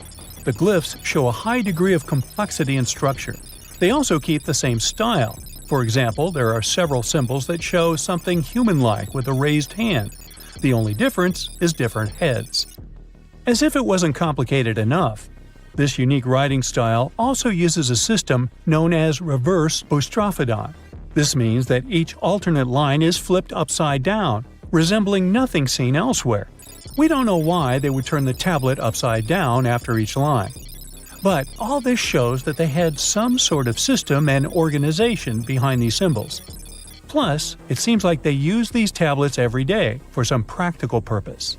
But there's some hope for the future. New technology, like AI and other computer programs, might help us understand lost languages. We already started creating algorithms that could help us solve other mysteries, like the Voynich manuscript.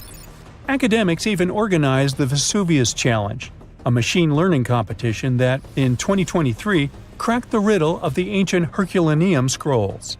The scrolls were buried under volcanic mud after the catastrophic eruption of Mount Vesuvius in 79 AD. In real life, the scrolls are very fragile, so deciphering them would be a very hard task. But with digital scanning and machine learning, it's much easier. They have a rich history. They most likely belong to the personal library of an Epicurean philosopher named Philodemus. These scrolls contain very important insights into Greek philosophy and Latin literature. If we decipher more of them, we'll learn more about the rich history of the Roman Empire. It's 1898, and you're taking part in excavations in Saqqara. This place, not far away from Cairo, is full of ancient tombs and pyramids. You're in your Indiana Jones mood and hope to find something really phenomenal to become famous. Gold, manuscripts, treasure maps, mummies of famous pharaohs. Wait, a wooden bird? You're really disappointed as it looks like a regular toy. An old one, but still. Little do you know that years later, someone would propose that your bird was actually an ancient monoplane. So the artifact, nicknamed the Saqqara bird, is made of a sycamore tree. The birdie has a wingspan of just 7 inches and weighs around 40 grams. A perfect original souvenir from Egypt, I would say. It's over 2,000 years old and looks pretty plain, without any carvings of feathers or other intricate ornaments. It has a beak and eyes, though, which makes our find look like a hawk, the emblem of the deity Horus. Its tail is rather unusual as it's squared, looks weirdly upright, and it seems like the sunken part of it was the place for a now missing piece. Humans love solving a good mystery, so there have been several attempts to explain the use of the birdie. First, quite simply, is that it was a ceremonial object. The second idea is that it was a toy for a child from some well-off family. It could have been some sort of boomerang, which was a popular concept in ancient Egypt. Then there was a theory that the bird had been used as a weather vane. But this one has been debunked as the figure doesn't have any holes or markings, except for the one made at the museum in Cairo to fix the exhibit on a stick. So there was no way to hang it in the past. Almost a century after the bird was found, Egyptologist Dr. Khalil Masiha proposed a new theory that it could have been a model of a monoplane. He believed the bird was missing a horizontal tailplane. Otherwise, it had its wings set at a right angle, similar to that of modern planes. It could have worked to generate the aerodynamic lift necessary for flights. Dr. Masiha also claimed that it was common at that time to place miniature models of technological inventions in tombs. So, did the ancient Egyptians really invent the plane in 200 BCE? That would make the Wright brothers, who are considered the inventors of aviation, really upset. They made one of their first flights only in 1903. There's just one way to know for sure, and that is to test the model. But you know, the ancient museum in Cairo would unlikely let one of their cherished exhibits fly around like a toy. That's why glider designer Martin Gregory built a similar model, this time of balsa wood, and concluded that even with the missing tailplane, the plane wasn't much of a flyer. Case solved? Not really. This didn't sound convincing enough to the History Channel, so they invited an aerodynamics expert to build another replica of the bird. He tested it in weather conditions similar to those in Egypt and was impressed with the little plane's abilities. So, if they did invent the prototype of a plane back in the times of pharaohs, it would be a good example of an oopart. That's an out-of-place artifact, an object that's way ahead of its time in terms of technology or history. And the Saqqara bird isn't the only example of such a revolutionary concept. In 1901, a group of divers retrieved the Antikythera mechanism from an underwater shipwreck near the Greek island of Antikythera. It's been dubbed the world's first analog computer, and it's currently dated around 100 BCE. The bronze mechanism could tell the position of the sun, moon, planets, and stars, as well as the lunar phase, the dates of upcoming solar eclipses, and even the speed at which the moon moves through the sky. No one's sure who used it and how or where it was made, but it's obvious that it's extremely precise and way too advanced for its time. The first flushing toilets in the world were invented in the middle of the 20th century. Just kidding. The ancient Minoans on the Mediterranean island of Crete and the Indus Valley civilization both came up with this brilliant invention at the same time, around 4,000 years ago. The plumbing and sanitation were so well done that no one managed to design anything better until 2,000 years later. One ancient Minoan lavatory was discovered at the Palace of Knossos. It looks like it had a wooden seat set over a tunnel that directed water from a rooftop reservoir to an underground sewer. Other varieties got water from jugs. Only the super rich people could afford all this glory. So if you wanted to shop for real estate back then, the flushing toilet would be a telltale sign you were in the rich neighborhood. Automated doors became a cool, seemingly new invention back in 1931. But the technology behind them is actually much older. Think the 1st century CE old. Mathematician and engineer Harappan of Alexandria came up with a hydraulic system to open and close temple doors. To bring it into action, you need to light a fire to produce heat. There was a brass pot under the fire, half filled with water. The inventor connected the brass pot to containers that acted as weights. When the fire was burning, the water moved into the containers. They went down and pulled the ropes. It was nothing like a supermarket door that opens in front of you before you even have time to think. Harappan's door took hours to open, and there was no way to stop the process. That's why they only opened the doors once a day before people entered the temple, to add some mysticism at the temple during ceremonies. Spooky. Looks like the first ever battery was invented in Baghdad around 2,000 years ago. A German archaeologist found this oval-shaped clay jar in 1938. Scientists are still not sure what purpose it served and who exactly invented it.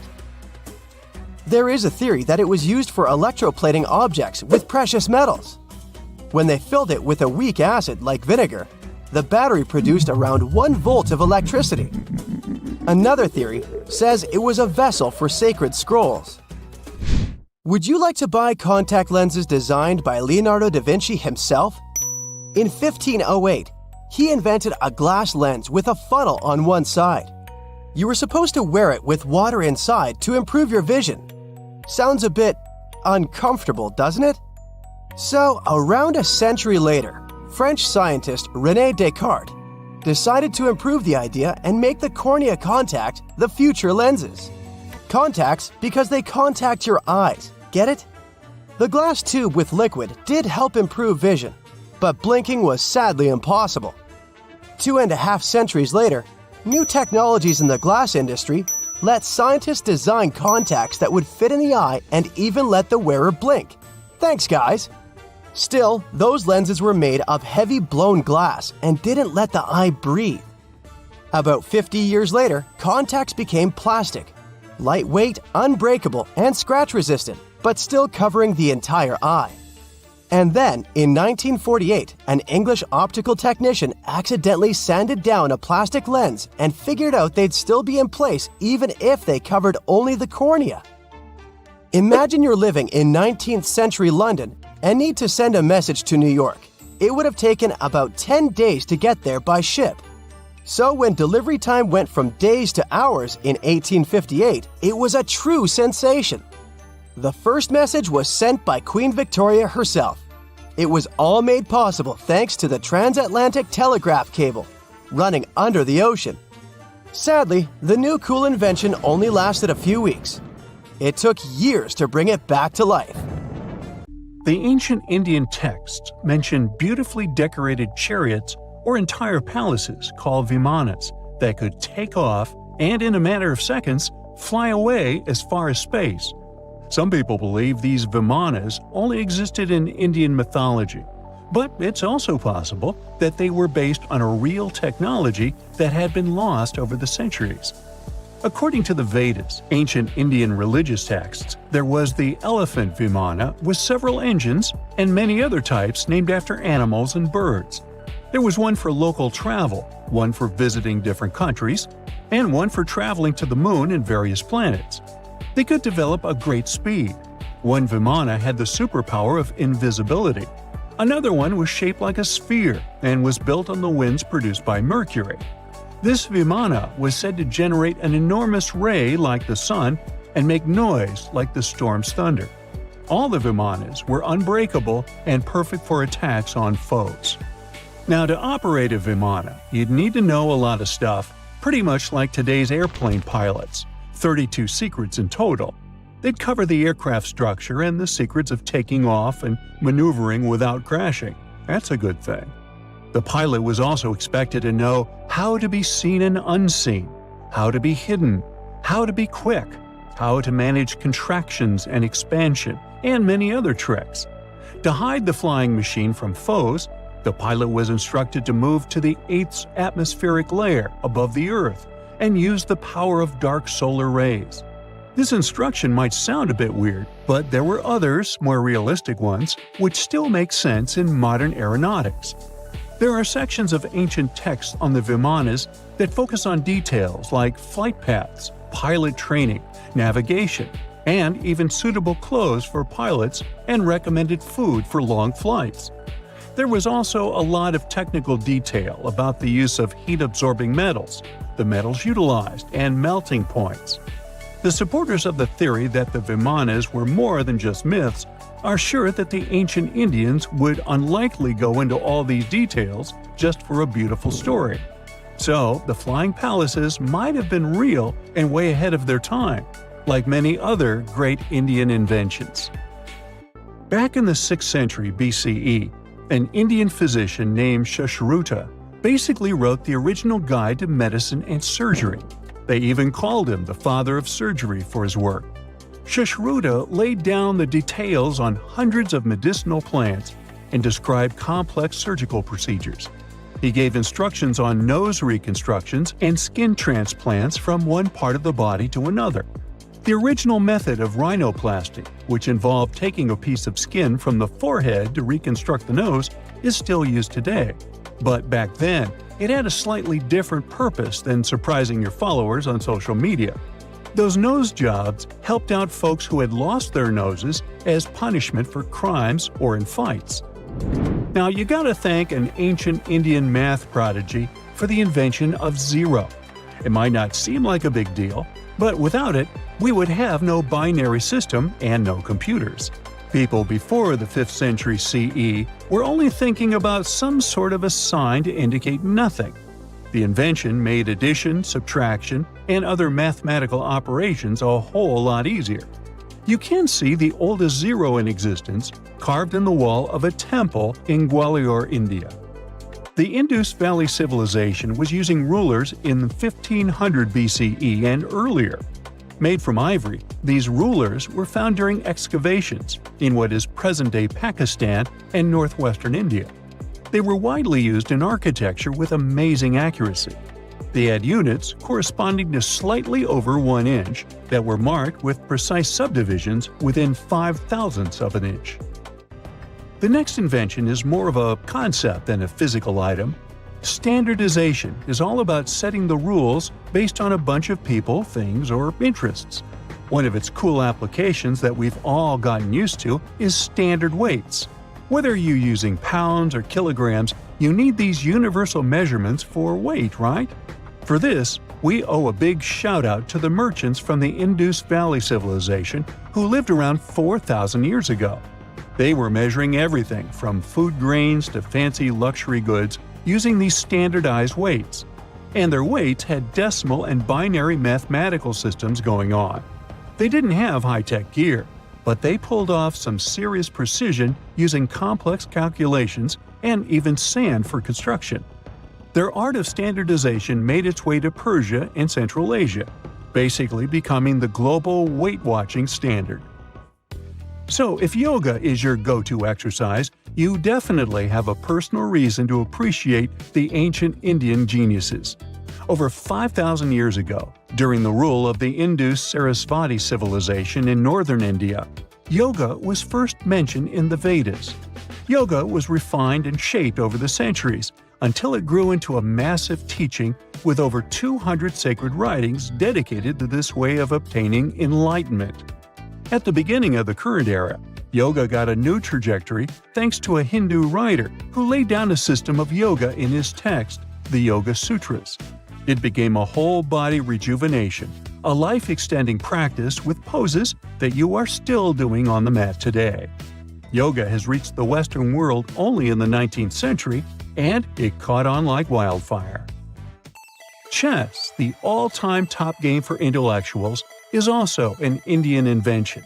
Its ancestor was called Chaturanga, and it was a strategic board game that started gaining popularity around 3,000 years before the current era. This early Indian version of chess was played by 4 people, not 2, and had 64 squares. Each player had 8 pieces, ranging from pawns to kings, bishops to knights, and there was no standard 6-faced dice. They rolled with an oblong one. Players facing off were actually allies, forming two teams based on the direction they sat. Chess, that we know and love today, was first mentioned in ancient Indian literature in a legend. It said that the wife of a villain called Ravana had invented the game to amuse him. Now, the word shampoo comes from the Hindi word, which means to soothe or knead. The substance was invented in India in 1762 and was originally used for head massages, hence the name. The first shampoo was made of natural oils and herbs. British traders fell in love with the idea and brought it back with them to England. It took years for the original head massage oil to evolve into shampoo as we know it today, but it's still an Indian invention. Unlike the ancient Greeks, who wore animal skins, the Indians started cultivating cotton back in the 5th and 4th centuries before the current era. They used cotton threads to produce fabrics that soon became a huge hit in the Mediterranean and beyond. Jute and wool also have their origins in India. Cashmere, the finest and most exclusive type of wool, actually comes from the Kashmir region of India. Buttons that sit proudly on that cashmere cardigan of yours also have ancient Indian origins. Some 5,000 years ago, the Indus Valley civilization started cutting seashells into geometric shapes with tiny holes in them. First, they were just decorations, but then people started using them to fasten clothes. Now, when you think about radio communication pioneers, Marconi's name usually steals the spotlight. He got a Nobel Prize in Physics in 1909 for his groundbreaking radio work. But there's an unsung hero in the radio waves game, and his name is Sir Jagdish Chandra Bose. He spilled the beans on radio communication way back in 1895. He shot an electromagnetic wave across 75 feet at the town hall in Calcutta, and it went through walls, rang a bell, and even set off some gunpowder. Marconi took a page from Bose's book, using his invention, the Mercury Coherer, as a blueprint for his own two-way radio. Bose didn't patent his genius creation, so he only got his credit a century later. For centuries, humanity has believed in a linear path of evolution, a slow, steady climb from primitive survival to modern innovation. But what if that story is incomplete? What if the turning points in our development weren't purely natural?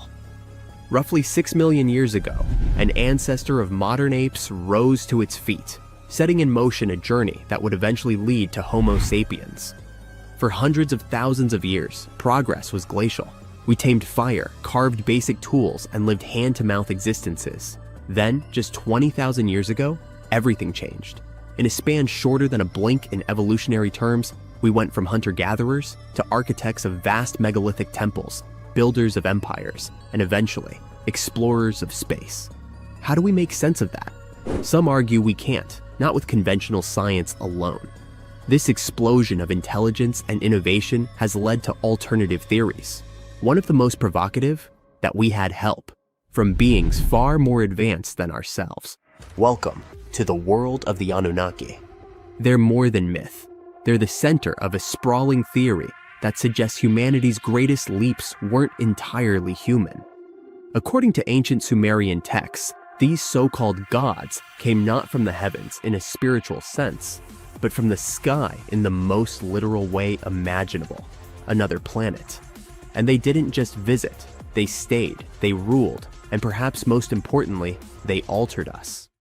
Long before Egypt erected its pyramids, or Stonehenge crowned the English countryside, the Sumerians were building cities, inventing writing, crafting legal codes, and mapping the stars with uncanny accuracy. Their civilization bloomed in Mesopotamia nearly 7,000 years ago, and it left behind cuneiform tablets that continue to baffle and inspire. These records tell of beings called the Anunnaki, translated as those who came from heaven to earth. They introduced tools, language, agriculture, and even mathematics. But the texts also hint at a darker truth. These beings didn't just uplift humanity. They enslaved it. Why? One word: gold. Ancient records describe massive gold mining operations that predated technological society.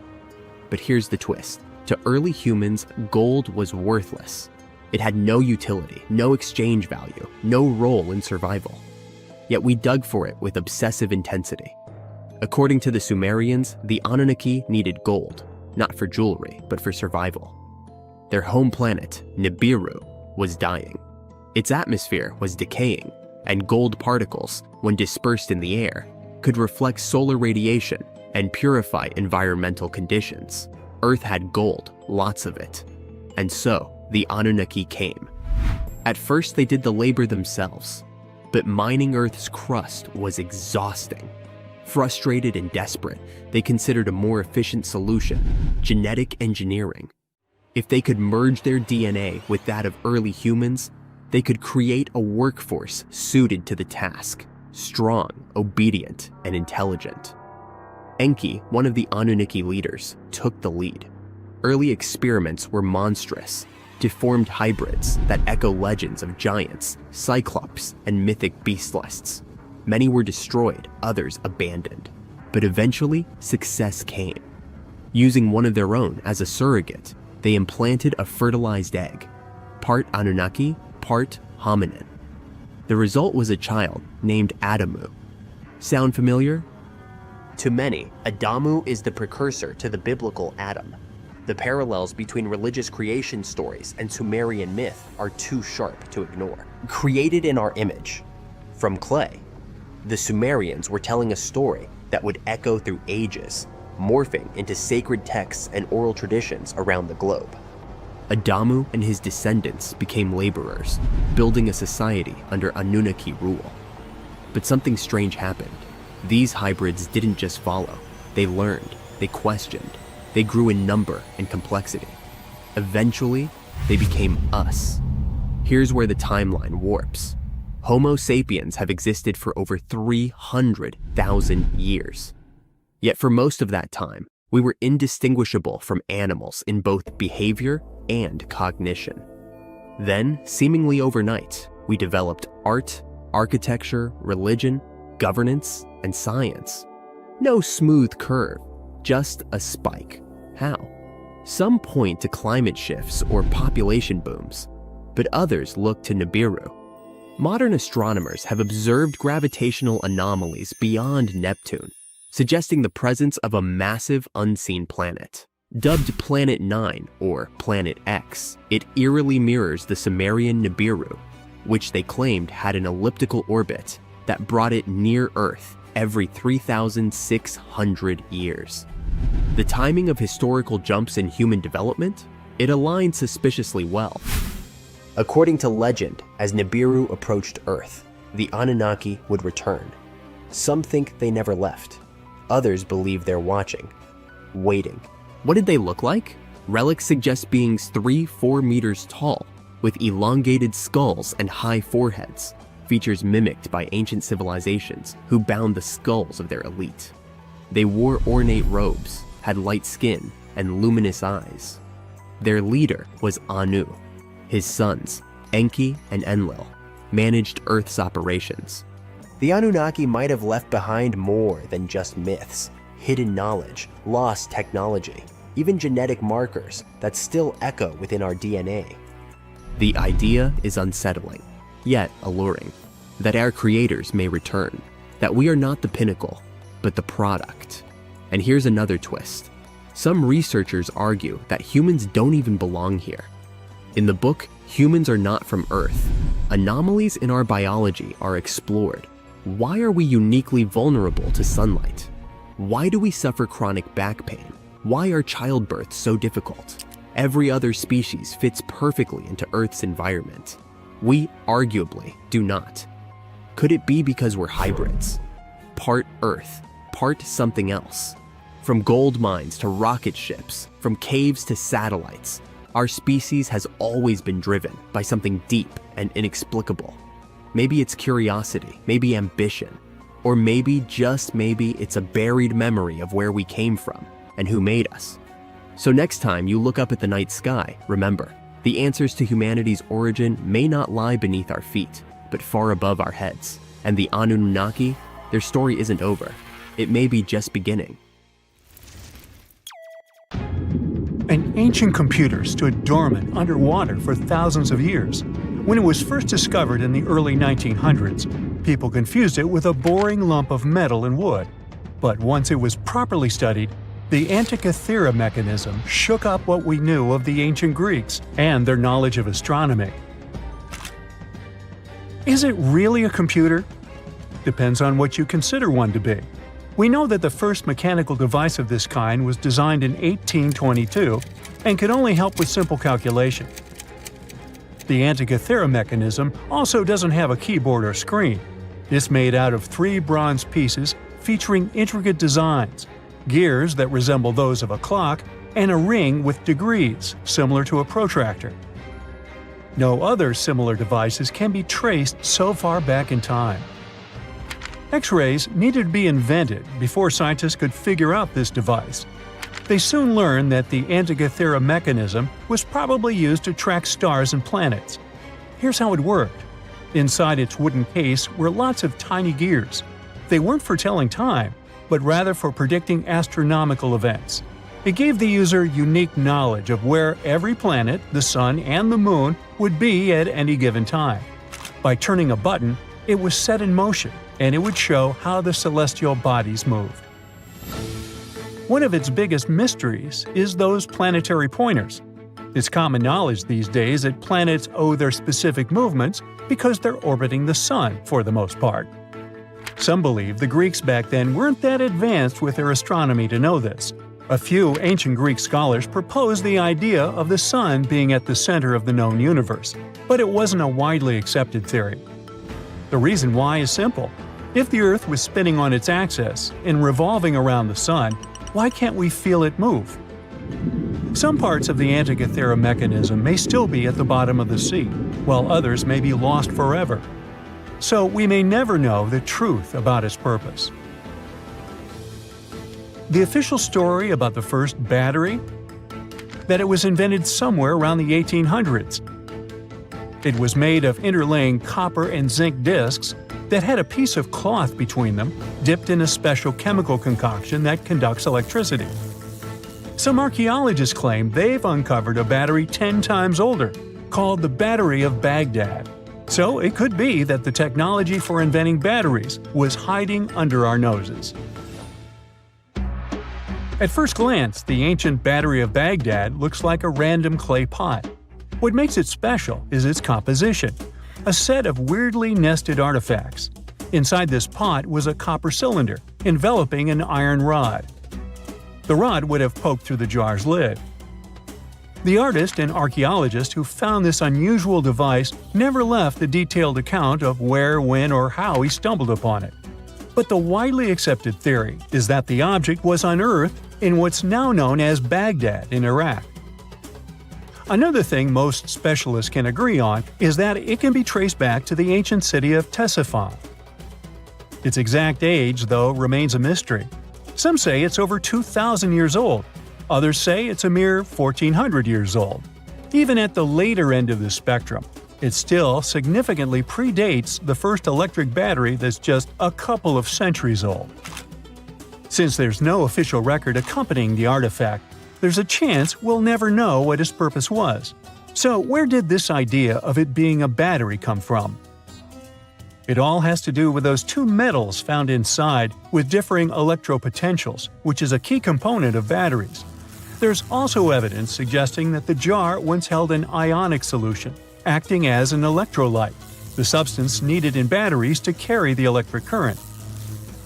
Tests on the jar's corrosion hint that it may have contained substances similar to vinegar. Even if we agree that it's an ancient battery, this artifact could have only generated a mere volt or so. But the ancient humans didn't have TVs or dishwashers, so what did they need a battery for? A lot of theories came up. Throughout history, civilizations have explored the applications of electricity in medicine. For instance, the ancient Greeks found relief from pain by placing electric fish on their feet. Ow! Another intriguing idea says such batteries were placed inside statues to create a buzzing effect, adding a mystical dimension to spiritual practices. There was even an idea that suggested the battery was used in gilding, the process of coating one metal with another. This method was used by jewelers back in the day.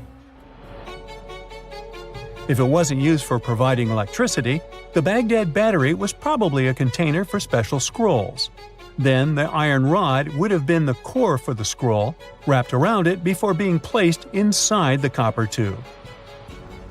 In other parts of the world, it's a little coin that seems to have time-traveled. In 1957, an interesting piece of metal was discovered in Maine by an amateur archaeologist. At first, he believed it was just a basic English coin from the 1100s. Years went by before the coin was properly studied until 1978, when a local magazine decided to feature the coin in an article titled, "Were the English the First to Discover America?" A coin expert from London took one look and knew something was off. The coin didn't look English at all, but rather like a Norse penny, dating back to the late 11th century. How did a Viking coin end up in Maine? A Norwegian coin expert then paid a visit to the Maine State Museum to inspect the artifact up close and confirmed its authenticity. How it got there remains a mystery. Some speculate that it traveled through trade routes, exchanging hands until it wound up in Maine. Others think it might have been part of a larger Viking settlement that we've yet to uncover. But then there are the skeptics who think there's something fishy. That initial amateur that discovered the coin had some connections that could have helped him get his hands on a Norse penny.